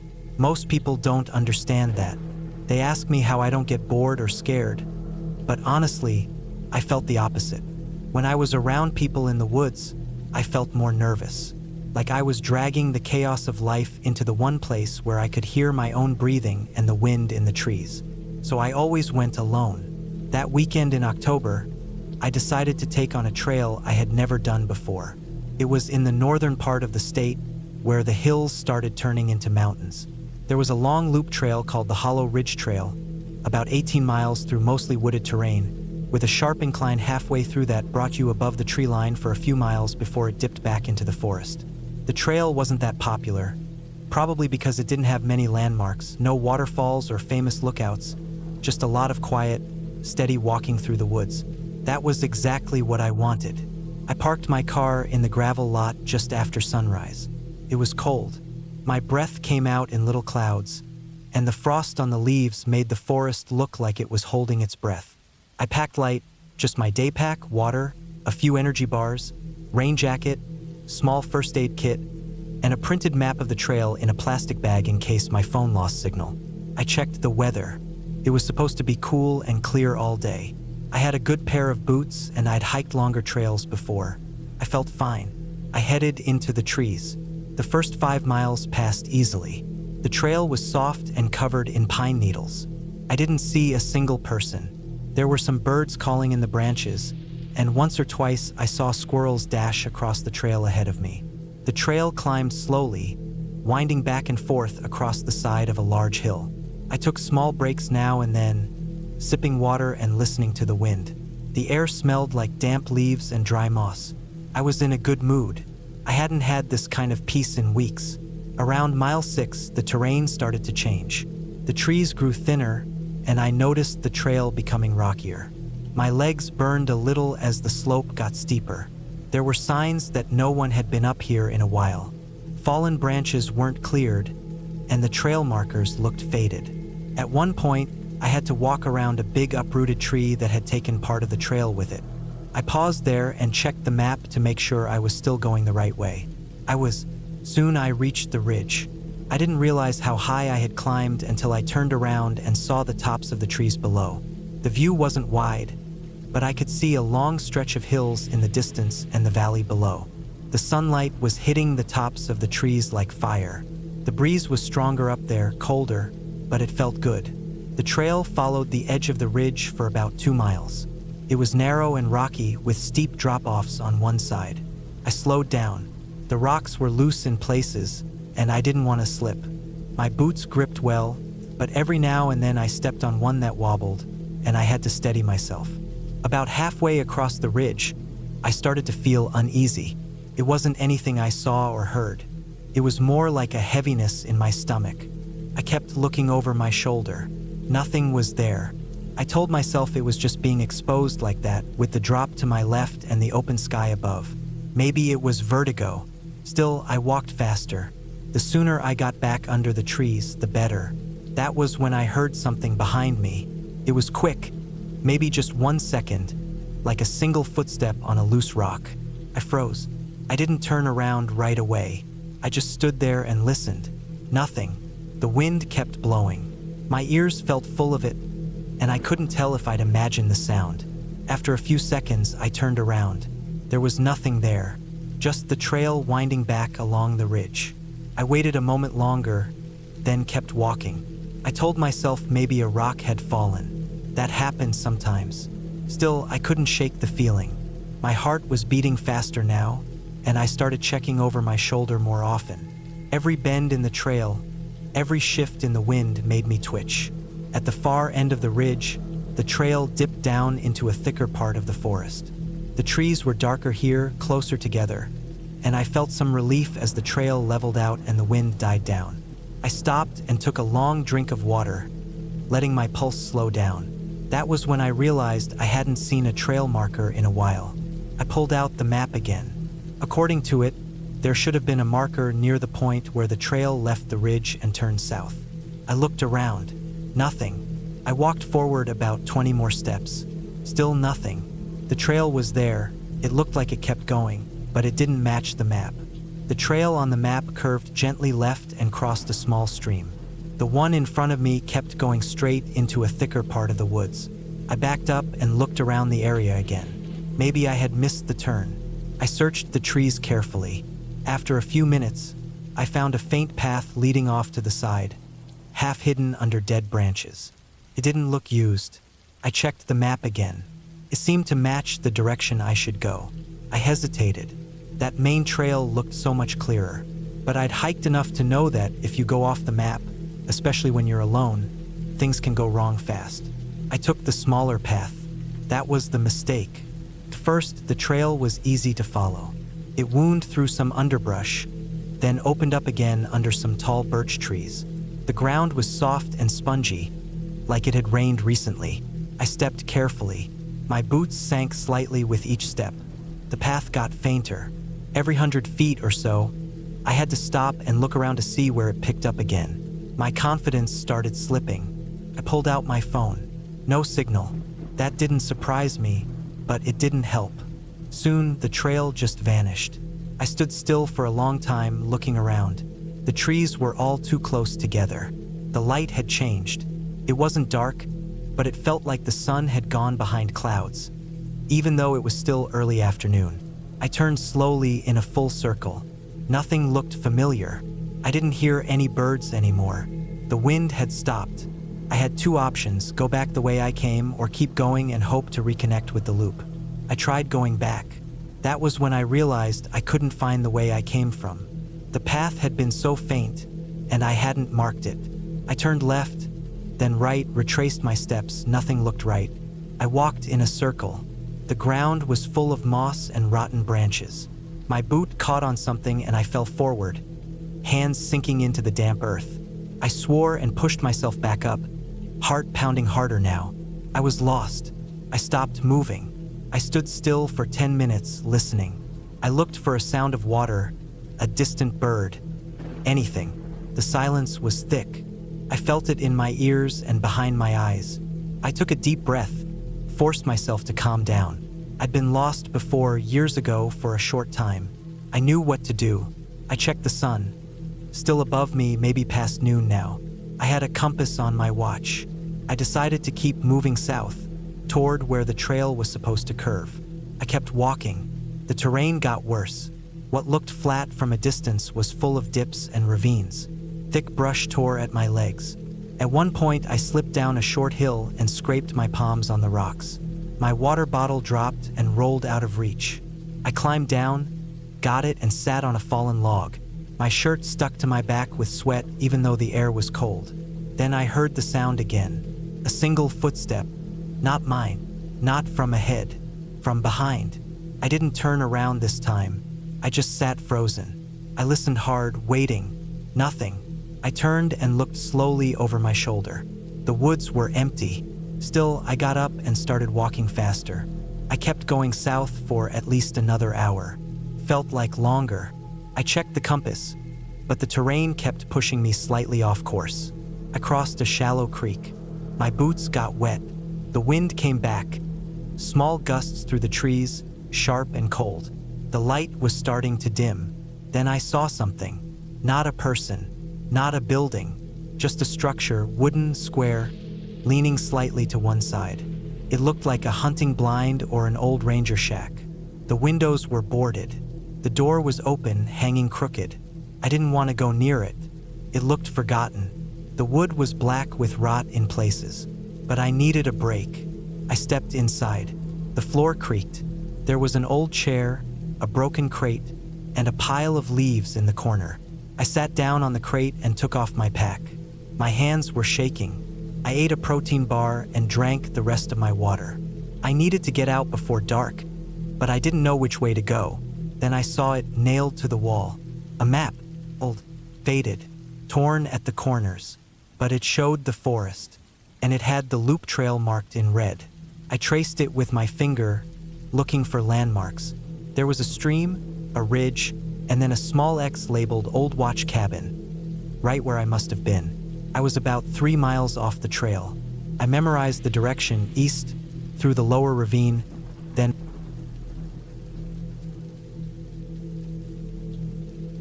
I took my old hiking backpack from the storage shed the night before. It was dusty and stiff in the zippers, but everything was still there. My knife, the small stove, the folded tarp, water filter, the compass, the rolled-up emergency blanket. I even still had my whistle, though I never used it. I packed light food, mostly granola and vacuum-sealed trail mix, with a few protein bars and 2 1.5-liter bottles of water to start. The plan was simple: drive to the trailhead near Minto Ridge, hike into the woods about 11 or 12 kilometers, find a flat spot by the creek I'd seen marked on an old forestry map, set up for the night, then hike back the next day. Nothing complicated. I'd done it a dozen times in other forests, other trails. It wasn't even supposed to be far off-grid. I'd get 1 or 2 bars of signal depending on where I stood. I even sent my brother a screenshot of the route and a picture of my gear before I left. He replied with a thumbs up. That was the last I'd hear from him for 6 days. The morning I left was cold for early autumn. A dry kind of cold, where the leaves haven't fully dropped, but the air already stings your hands. I wore an old wool sweater under my coat, even though I knew I'd sweat through it once I started climbing. The forest was quiet that day. No breeze, just the soft crunch of leaves under my boots and a few squirrels darting up the trunks. I kept a decent pace. After 2 hours, I was deep enough in to lose all highway noise. The only sounds were birds and the sharp snap of branches I accidentally stepped on. The trail followed the edge of a slow stream, barely a meter wide, and I used it as a guide once the official path started to fade. It was one of those older backwoods trails that hadn't been maintained in a long time, mostly used by hunters or the occasional bushcrafter. I passed an old tree stand around noon. The wood was blackened with rot and moss-covered, but still standing. Looked like no one had used it in years. I didn't stop. I kept walking with the creek to my left, stopping every now and then to rest and check the compass. Around mid-afternoon, the clouds thickened. Not dark storm clouds, just a low ceiling of gray that dimmed everything. That flat, dull light that makes the forest feel colder and stiller than it is. I found a clear patch about 10 meters from the stream and decided to make camp. The ground was mostly dry, slightly sloped but manageable. I unpacked the tarp, tied the corners to nearby trees, and pinned the edges with rocks. It wasn't much, but enough to block wind and hold in a bit of heat. I made a small fire with dry twigs and pine needles. Cooked some instant noodles in the little metal pot I brought. They didn't taste great, but after the long walk, they were good enough. I sat on a rock, back against a tree, and watched the flames until they died down. It was after dark when I first noticed the sounds. Not animals, not wind. It started as a sort of crunching, far off, irregular, like footsteps, but not quite. Too light, then too heavy. Came from deeper in the woods behind me. I froze and listened for a few minutes, but it stopped. Could have been a deer, maybe even a bear, though I didn't think they moved that quietly. I didn't hear it again, so I crawled under the tarp, wrapped myself in the emergency blanket, and tried to sleep. But I barely did. Every time I started to drift off, I'd hear another snap or crunch, always just enough to jolt me awake. Around 2 a.m., I finally sat up and turned on my flashlight. The woods were pitch black. The beam cut through maybe 15 feet of space before the trees swallowed the light. I didn't see anything. Nothing moved, but I felt it, this pressure in my chest. Not panic, not yet, just something wrong. I told myself it was just being alone in the forest, that my mind was playing tricks. But even then, I didn't believe it. I stayed sitting up the rest of the night. The sound stopped around 4 a.m. At dawn, I packed quickly and started hiking back. I didn't eat. I didn't boil water. I just wanted to leave. The trail felt different on the way out. I kept checking the compass and it still pointed right, but things looked unfamiliar. Fallen log I didn't remember. A boulder that wasn't there before. I blamed myself. Maybe I'd taken a slightly different way in than I thought. I kept moving. The sun never fully broke through the clouds that day, and the forest stayed dim and colorless. By mid-afternoon, I realized I was lost. The stream was gone. I'd veered off without noticing. The land sloped in weird ways. I kept circling back to the same clump of white mushrooms near a dead tree. I marked it with a piece of string from my pack. 40 minutes later, I passed it again. That night, I didn't even set up the tarp. I just crouched under a low pine tree and sat with my back to the trunk. No fire, no food. I didn't sleep. I just listened, and the sounds came back. This time closer. Not steady walking, but sudden breaks in the silence. Like something stepping down hard, then pausing, then again but off to the side, then behind, always just out of view. Once, I heard what sounded like two rocks hitting each other.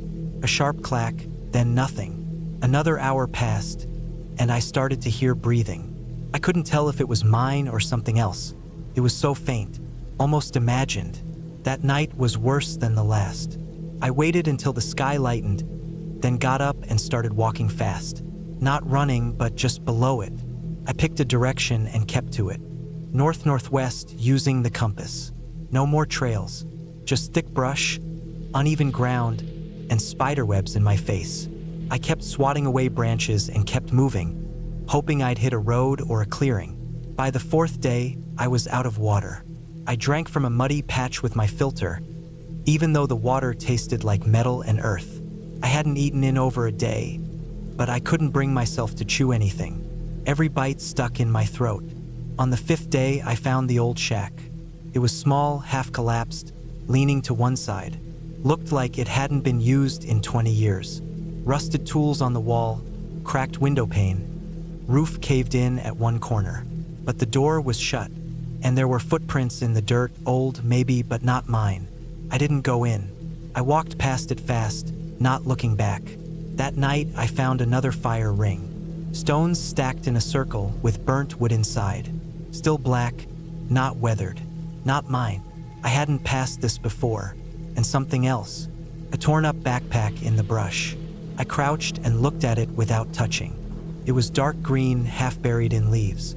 The zipper was broken. Inside I saw shredded plastic, what looked like a food wrapper, and something dark and rotten. Maybe old clothes.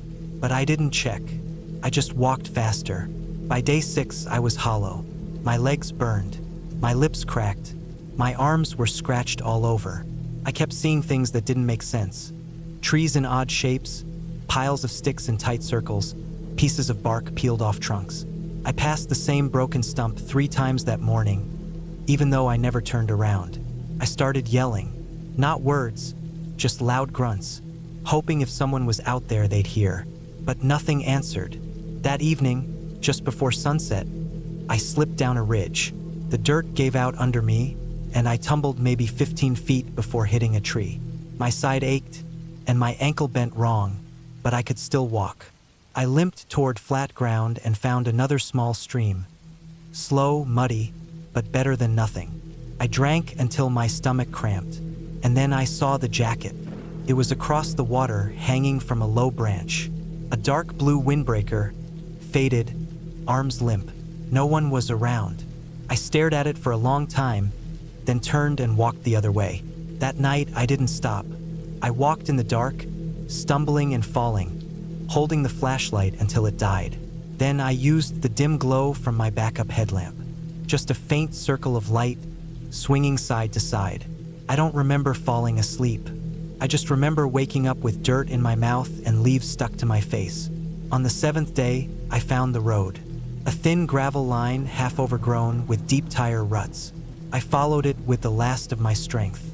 Every part of me ached. My skin was sunburned and scratched. My clothes smelled like rot. I hadn't eaten in over 2 days. It took 5 hours, but I finally reached the ranger station. Just a small outpost with a locked gate. I pounded on the door until someone came out. They called an ambulance. I told them where I came from. They checked the area a few days later and told me no one else had been out there. No recent camps, no active trails, nothing. They said the shack I mentioned was part of an old prospector's claim, long abandoned. The fire ring could have been years old. The torn backpack? They never found it. They said it was probably dehydration, maybe confusion from hunger. But I know what I heard. I know how many nights I sat there, holding my breath while something moved through the trees. I haven't hiked since. I won't. Even now, in the middle of the night, I sometimes hear those same slow, snapping footsteps outside my window. But when I look, there's nothing.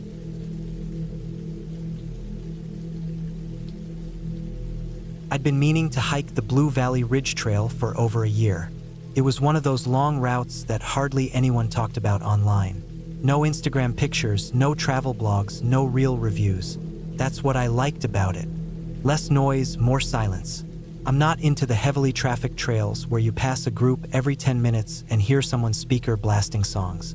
I like the quiet kind, the ones where you can go a whole day without seeing another person. I planned everything 2 weeks ahead. I bought extra water packets, repacked my med kit, patched up my sleeping pad, and changed out the filter in my water purifier.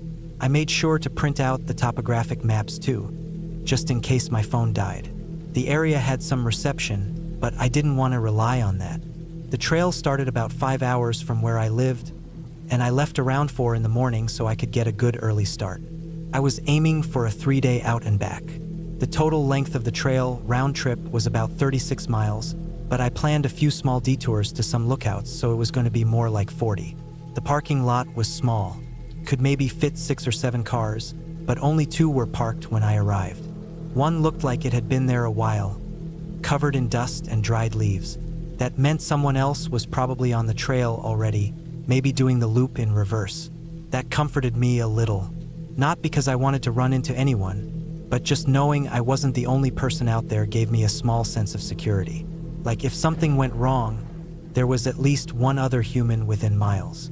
I started hiking around 9 a.m. The first couple miles were easy, wide paths, dense pine forest, a cool breeze. I was making good time, even though I forced myself to slow down a little. I didn't want to burn out on the first day. I stopped for lunch near a creek around mile 7, where I filled up my bottle and checked my map. The trail was supposed to fork in about 2 miles. If I went left, it stayed in the forest and took a gentler route along the valley floor. If I went right, it climbed steeply up to a narrow ridge that ran along a higher line, overlooking the valley. The ranger I spoke to on the phone when I was planning said the ridge was advanced. Not dangerous, just not maintained. He said the views were incredible but warned that the trail could get faint or disappear in places. Of course, I took the ridge. I liked the idea of being above it all. Besides, I had my GPS backup and paper maps, and I knew how to follow terrain lines. I was confident. The climb up to the ridge was brutal. Loose rock, lots of switchbacks, barely any shade. I was sweating like crazy and drinking more water than I had planned. The wind picked up once I got higher, and I had to put on my light shell to keep warm. By the time I reached the ridge, I was already around mile 12 for the day, and my legs were starting to feel it. But when I looked around, it was all worth it. You could see everything from up there. The whole valley floor stretched out below, thick green forest rolling out like a blanket. Off in the distance were more mountains, some still capped with snow even though it was late spring. I stopped for a long time and just stared. I sat on a flat rock and took off my boots to air out my socks. That's something I always do when I hike. Keeps the blisters away. I pushed on and made camp around mile 15, near a patch of stunted pines that grew along the ridge.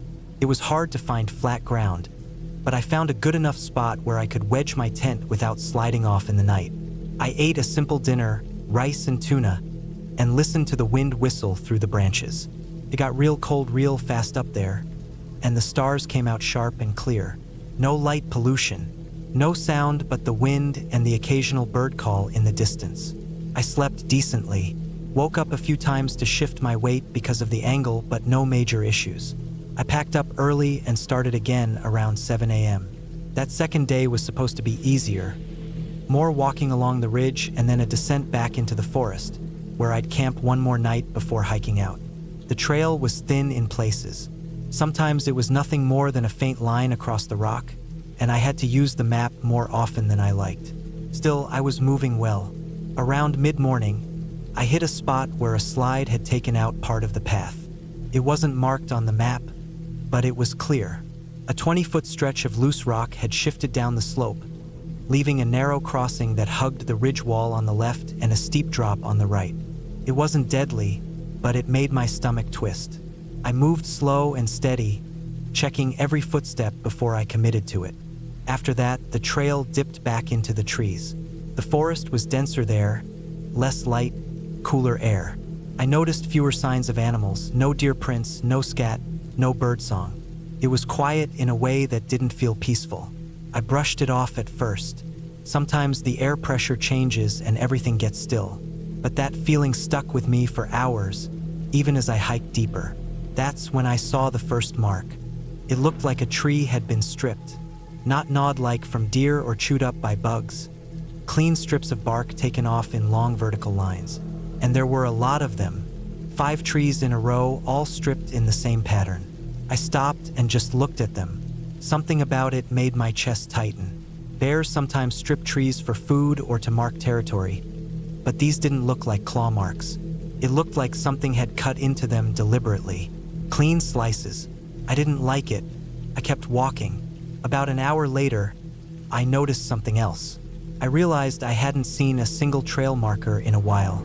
No ribbons, no paint on trees, nothing. I checked my map and compass, then my GPS backup, and it looked like I was still generally on course. But the trail was almost gone. Just patches of dirt among leaves and roots. I had to backtrack twice to stay on the right elevation line. My gut told me something was off. Either the trail hadn't been maintained for years or I had drifted into an older, forgotten section. Around 4 p.m., I found a clearing where someone had obviously camped before. Flat ground, some rocks placed in a ring for a fire pit. But there were things in the pit. Not fresh, old, charred pieces of what looked like metal. Melted cans. Wire. Even a rusted tool, maybe part of a shovel or pick. It looked abandoned for years. I didn't like the look of it. Felt wrong. Like whoever had camped there wasn't just passing through. I hiked another 2 miles before I set up camp. I was more tired than I expected, and the weight of that quiet still hadn't left me. I tried to shake it, told myself I was just tired and thinking too much, but I couldn't shake the feeling that something was behind me, watching. I kept turning around during the hike, but there was nothing. No noise, no movement, just that same dead forest and the thin whisper of wind. That night I didn't sleep. I laid in my tent for hours, eyes open, listening. Every twig snap, every branch creak sounded sharper than it should have. I started to think I was just spooking myself, until I heard it. Heavy footsteps, not animal steps, no 4-legged shuffle. These were 2 distinct footfalls, one after the other. Steady, close. I laid completely still. My breathing was shallow. I didn't want to move, even though my head was screaming at me to grab my knife. But the sound didn't last. Maybe 15 steps, then silence. I didn't sleep at all after that. By dawn, I was already packed. I skipped breakfast and headed out. I checked my map and decided to take a different path out. One that looped wide around the ridge and dropped into the southern basin. It added miles, but I didn't care. I just wanted off that ridge. The forest changed again as I descended. It got wetter, more overgrown. The trail became hard to follow again. I slipped twice on damp moss, and at one point I had to cross a fallen tree that had crushed the path completely. My pants were soaked from pushing through overgrown brush, and I could feel a blister forming on my left heel. Around midday, I reached a gully that wasn't on the map. Or maybe it was, but not clearly marked. It was too steep to climb around, and I had to go down into it and back up the other side. The descent was slippery, mud and loose stone. I had to use my hands a few times to stop from falling. Once I got to the bottom, I saw something that made my stomach knot. A boot, old, cracked leather, half buried in the mud. No foot inside, thank God. Just the boot. I pulled it out and saw initials carved into the sole. JT. I dropped it. Didn't even want to think about what that meant. People lose gear. That's what I told myself. Maybe someone dropped it or tossed it after it wore out. Still, I didn't like it. I pushed harder that afternoon than I should have. My legs were dead. My back was sore. I barely ate anything. I just kept moving, kept feeling like something was behind me again. Not steps this time, just presence. I don't even know how to describe it better than that. Just like the trees were tighter, the light was dimmer, the air was heavy. I made it to the final camp area by early evening. It was supposed to be an open area near the river, where the trail looped back toward the parking lot. But when I got there, it looked wrong. The fire ring was smashed. Logs that had been used for seating were burned.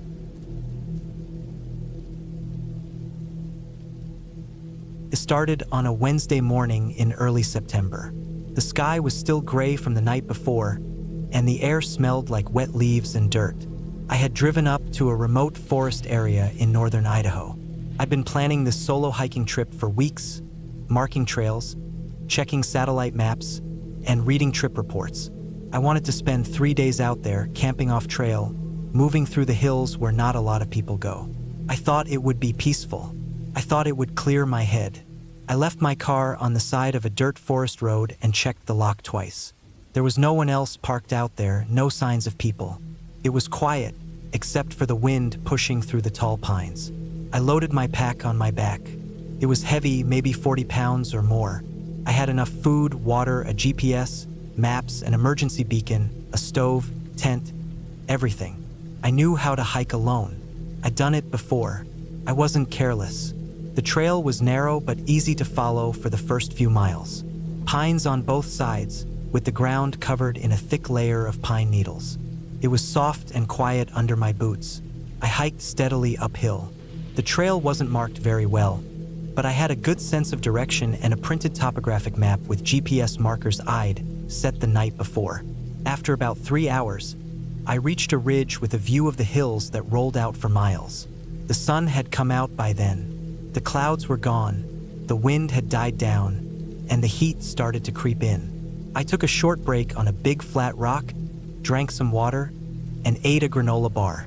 My shirt was soaked with sweat. I didn't see or hear a single person since I left the road. That was what I wanted. That was the plan. I kept moving east, following a route that veered off the established trail. This was part of my plan too, to bushwhack through a valley where I'd read there was a stream, and then climb the next hill to make camp somewhere higher up before nightfall. I checked my GPS. The stream was about 2 miles away through the trees. There was no clear path anymore, just forest. Some areas were thick with underbrush, others more open. I moved carefully, making sure not to twist my ankle or step into holes covered with brush. I followed a compass bearing and kept checking the map. I knew this would be slower, and I was fine with that. The ground started to drop off more than I expected. It wasn't just a valley.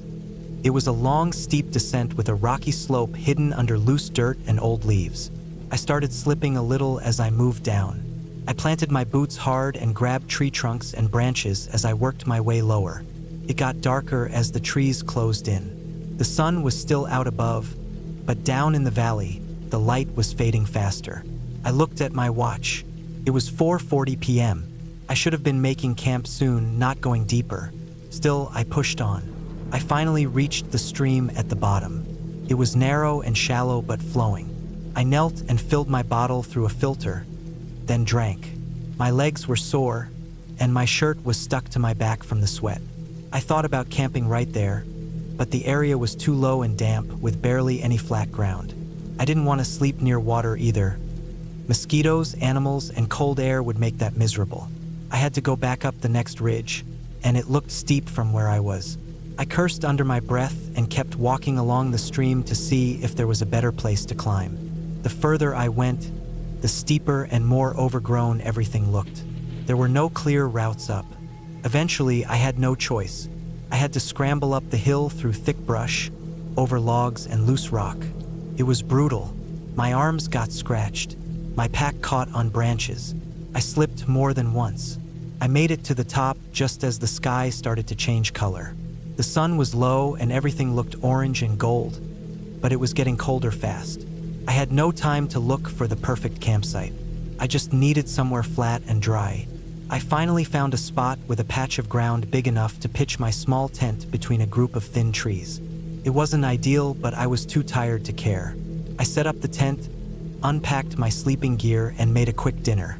I boiled water, dumped in a bag of freeze-dried food, and ate it sitting on a rock, watching the light fade out of the sky.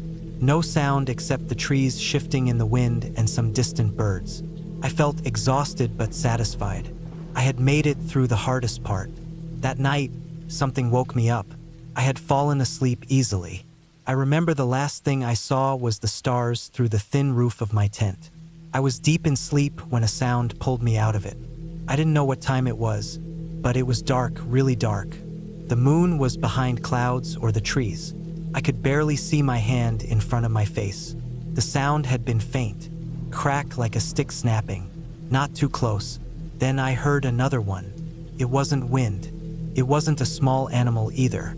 It was heavy, something walking through the trees. I held my breath and listened. There it was again, closer now. Another step, another crack. I didn't move. I just lay there in my sleeping bag, staring at the dark fabric of the tent above me, heart pounding. Whatever it wasn't small. It was moving slow. Then I heard it again, even closer. It stopped for a moment, then one more step. I couldn't tell what direction it was coming from. The sound echoed strangely through the trees. I waited. It stopped. I didn't hear anything else after that, just my own breathing. I stayed awake for maybe 2 more hours, staring into the darkness, gripping the knife I kept near my sleeping bag. I didn't hear anything else, but I couldn't sleep again. Eventually, the sky started to lighten, and I got up as soon as I could see clearly. I packed fast. No breakfast, just water and a protein bar. I wanted to move. I wanted to be somewhere else. I thought the worst was over. That day, I kept moving east toward a second ridge where I planned to loop back the next day. The forest was thicker than expected. Downed trees blocked the way. The brush was tangled and slow to get through. I used the GPS and compass constantly, but I was getting tired and second-guessing everything. Around midday, I found what looked like an old trail. It wasn't marked on my map, but it was clearly man-made, cut edges, old boot prints. It was overgrown, but it moved in the general direction I wanted to go. I followed it. That was my mistake. After about 2 hours on the trail, I started to notice something strange. The trail dropped steeply downhill into a narrow valley I didn't remember seeing on the map. It didn't match the topography I had studied. My GPS had also started acting weird. It showed me in a different position than I expected, and it kept flickering between signals. I paused, checked the paper map again, and tried to match the land features. Nothing lined up. I couldn't figure out exactly where I was. I wasn't completely lost, but I wasn't sure how far off I'd gone either. I thought about turning around and going back, but I had already burned too much time and energy. I figured the trail would reconnect eventually. Didn't. After another mile or so, the trail just stopped. It disappeared into thick brush and rock, like it had been abandoned halfway. I stood there for a long time trying to decide what to do. That's when I noticed something else. There were boot prints, not mine, fresh ones. They were deep, spaced far apart like someone was running. I followed them for a few feet and saw another set going the opposite direction. Smaller, lighter. Then they both disappeared where the trail ended. It didn't make sense. I looked around but saw no one. That was when I realized how quiet it was. No birds, no insects, no wind, just complete stillness. Even the trees weren't moving. I turned around fast and started back the way I came. But I couldn't find the trail. I couldn't even find the break in the brush where I had walked in. Everything looked the same, trees, bushes, rocks. The light was fading again. I walked in circles for a while, trying to retrace my steps. I couldn't find anything familiar. I checked the GPS again. Nothing. The signal kept cutting out. I pulled out my compass and headed west, hoping I'd intersect something I recognized. It got darker and darker. I had no choice but to stop and make camp again. That night was worse. I didn't even bother with the tent. I just laid out my sleeping bag behind a downed tree and stayed low. I didn't cook, didn't eat. I just drank water and waited for the night to end. At some point after midnight, I heard something again. This time it was different. It was closer, faster, like something running. Passed by maybe 20 yards from where I was hiding. I couldn't see anything in the dark, but I could hear it. Footsteps pounding the ground, sticks breaking, then silence. It didn't come back. When the sun rose again, I started walking west. No trail, no markers, just blind movement. I kept going for hours. My feet were blistered. I was dehydrated and hungry. Every tree looked the same. I started yelling out a few times, even though I told myself I wouldn't. But no one answered. Eventually, I stumbled onto something I couldn't believe. A hunting stand, nailed high up on a tree. It was old but solid. There were plastic bottles and wrappers on the ground.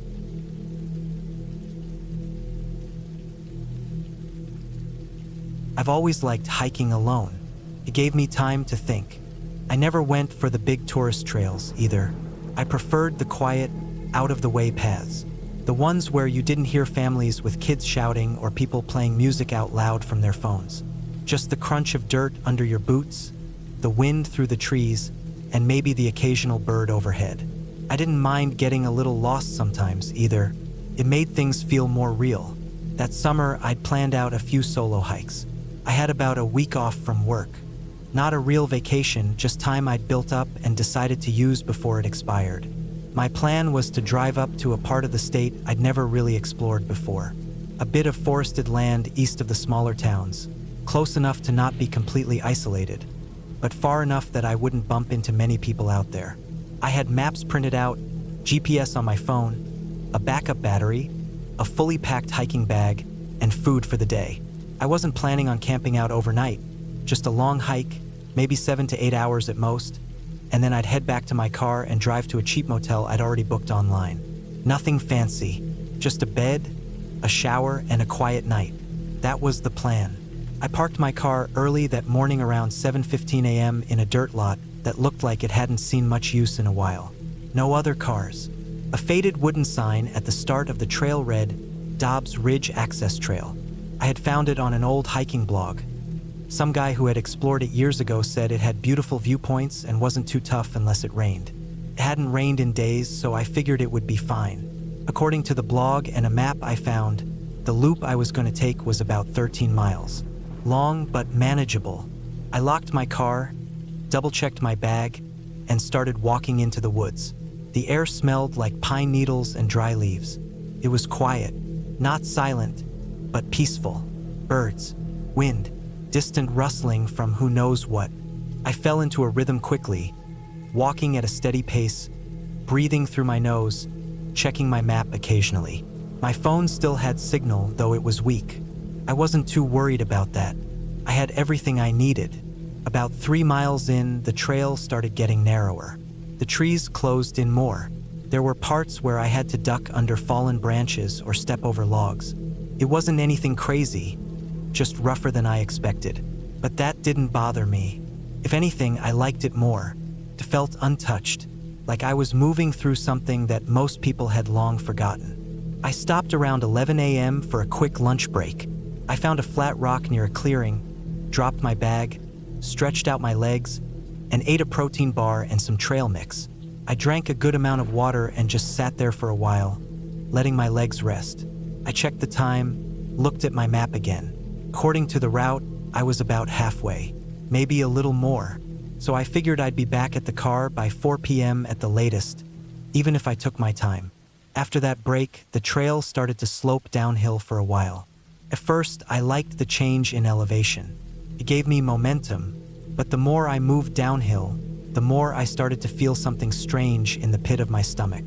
Not fear, not yet, just that little voice in the back of your head that says, "Pay attention." I noticed the trail was getting less clear. Dirt gave way to patches of wet leaves and uneven rocks. I wasn't sure if I'd made a wrong turn, but I kept seeing faint trail markers here and there. Faded bits of orange tape tied to trees. Some looked old, like they'd been there for years. Others were almost gone completely, but they were there. After another hour or so, I realized I hadn't seen a single person all day. Again, not totally unusual, but I had expected at least one other hiker on a Saturday. I stopped again, pulled out my phone to check my location. No signal. That was when the unease started to build for real. I wasn't panicking, not even close, but I started to feel a little more alert. I checked my paper map again. According to the topography and what I could guess from where I was standing, I was still on course. If I kept moving forward, I'd loop back to the main trail in another 2 miles. From there, it'd be a straight shot back to the car. I decided to keep going. That's when things really started to go off track. About 20 minutes later, the trail completely disappeared under my feet. 1 second I was stepping along a narrow dirt path. The next I was standing in what looked like just forest floor. Dead leaves, scattered sticks, and no clear direction forward. I spun in a slow circle. No markers. No footprints. Just trees. Every direction looked the same. I crouched down, checked the ground. Nothing helpful. I didn't want to backtrack yet, so I figured I'd just keep walking the same direction. I used the sun to guess my bearing. I knew I was supposed to be curving westward, so I kept going west. For maybe 40 minutes, I moved carefully through the woods. I'd stop every few minutes to check behind me, making sure I could at least retrace my steps if I had to. The terrain got rougher. I had to push through thickets of brush, step over fallen logs, and watch my footing around exposed roots. I slipped once and scraped my palm on a rock. Nothing serious, but enough to make me pause and wrap it in a small bandage from my kit. By 2:30, I was fully off any sort of trail. The forest had closed in more. The light coming through the trees was duller, filtered. I hadn't seen a marker in over an hour. I stopped walking and listened. Nothing. Not even birds now. Just that quiet, heavy silence that comes when you're too far in. I pulled out my phone again. Still no signal. I tried not to panic. I told myself this wasn't the first time I'd gotten a little lost on a trail. I had supplies, water, food, a flashlight, my emergency whistle. I even had a Mylar blanket just in case I had to spend the night. I didn't want to, but I could. I decided I needed to start heading back the way I came. But turning around didn't help. Everything looked different in reverse. I walked for what felt like half an hour and didn't see anything I recognized. The small pile of rocks I'd passed earlier, gone. The crooked tree with the hollow base, not there anymore. It was like the forest had rearranged itself behind me. I started feeling dizzy, like I was walking in circles without knowing it. That's when I made a real mistake. I tried to cut across what looked like a shorter way back toward the direction of my car. I reasoned that I'd already wasted too much time going in the wrong direction. If I aimed more northeast, I'd hit the trail again eventually. I walked for over an hour in that direction. I started sweating heavily. My legs were tired. My shirt stuck to my back. My water supply was running lower than I wanted it to be. The sun was starting to drop. Shadows stretched longer across the ground. I kept walking. Eventually, I reached a shallow ravine about 15 feet deep. The slope wasn't steep, but it was slick with leaves and mud. I could have gone around, but I figured going straight across would save time. I climbed down, slipped once, but caught myself. Then I started climbing the other side. I got about halfway when the ground gave out. 1 second I was stepping up, the next I was sliding backward. I tried to dig my boots in, but the leaves gave way and I tumbled down. I landed hard on my side. My arm slammed into a rock. I felt something in my shoulder pop. Pain shot through my whole body. I lay there gasping for air. It took several minutes before I could even sit up. My arm throbbed badly. I couldn't lift it above my chest. My shirt was torn and smeared with dirt. My leg had a long scratch down the side, bleeding but not deep. I checked my shoulder. No bone sticking out, but it was swelling. Fast. I sat in that ravine for a long time, just breathing, staring up at the trees. The sun was lower now, probably past 5:30. I knew I was in trouble. I got up slowly and started walking again, this time more carefully. Every step made my shoulder ache. My pace slowed a lot. I drank the last of my water and told myself I had to find a stream or something before nightfall. Eventually, I stumbled across a dry creek bed. No water, but at least it gave me something to follow. I remembered reading that following creeks or low points can eventually lead to roads or trails, so I stuck with it.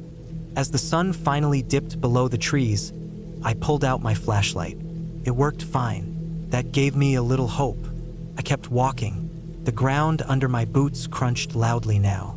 Every sound felt like too much. The forest had gone full silent again. No birds, no wind, just my breathing and the sound of broken twigs underfoot. Around 9 p.m., I found a small clearing and sat down.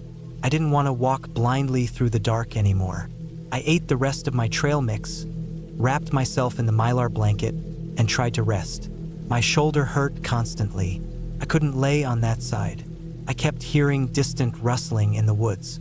Probably animals, but it kept me awake. I didn't sleep much, just short bursts of restless half-sleep, always waking up thinking I heard something or felt something moving nearby. When morning came, I was cold,